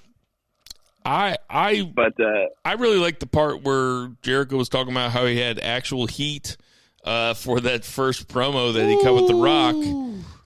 He had mucho respect for Steve Austin. Steve Austin said, I didn't mind doing the business for you. You know, Steve Austin is a guy that just honestly just loves the business so much. I mean, to me, it was more about Austin than it was about Jericho. Like, you can tell that Austin watches everything. Yeah. Yeah, totally. I'll say this, and we can move on if we want to. For me, watching this whole thing, and I watched the whole thing before I got here, I know I have my personal Mount Rushmore. Watching this, it really makes me think that Jericho needs to get in my personal Mount Rushmore. Just watching the little clips and the highlights of those clips, the backstories of the shit, listen to how his wrestling philosophy is, how he thinks about the business, the whole shebang. He remembers everything, too. Now, all his matches, to me, is absolutely crazy. Sorry, Zach, spoiler alert, but yeah, you'll see that here in a little bit.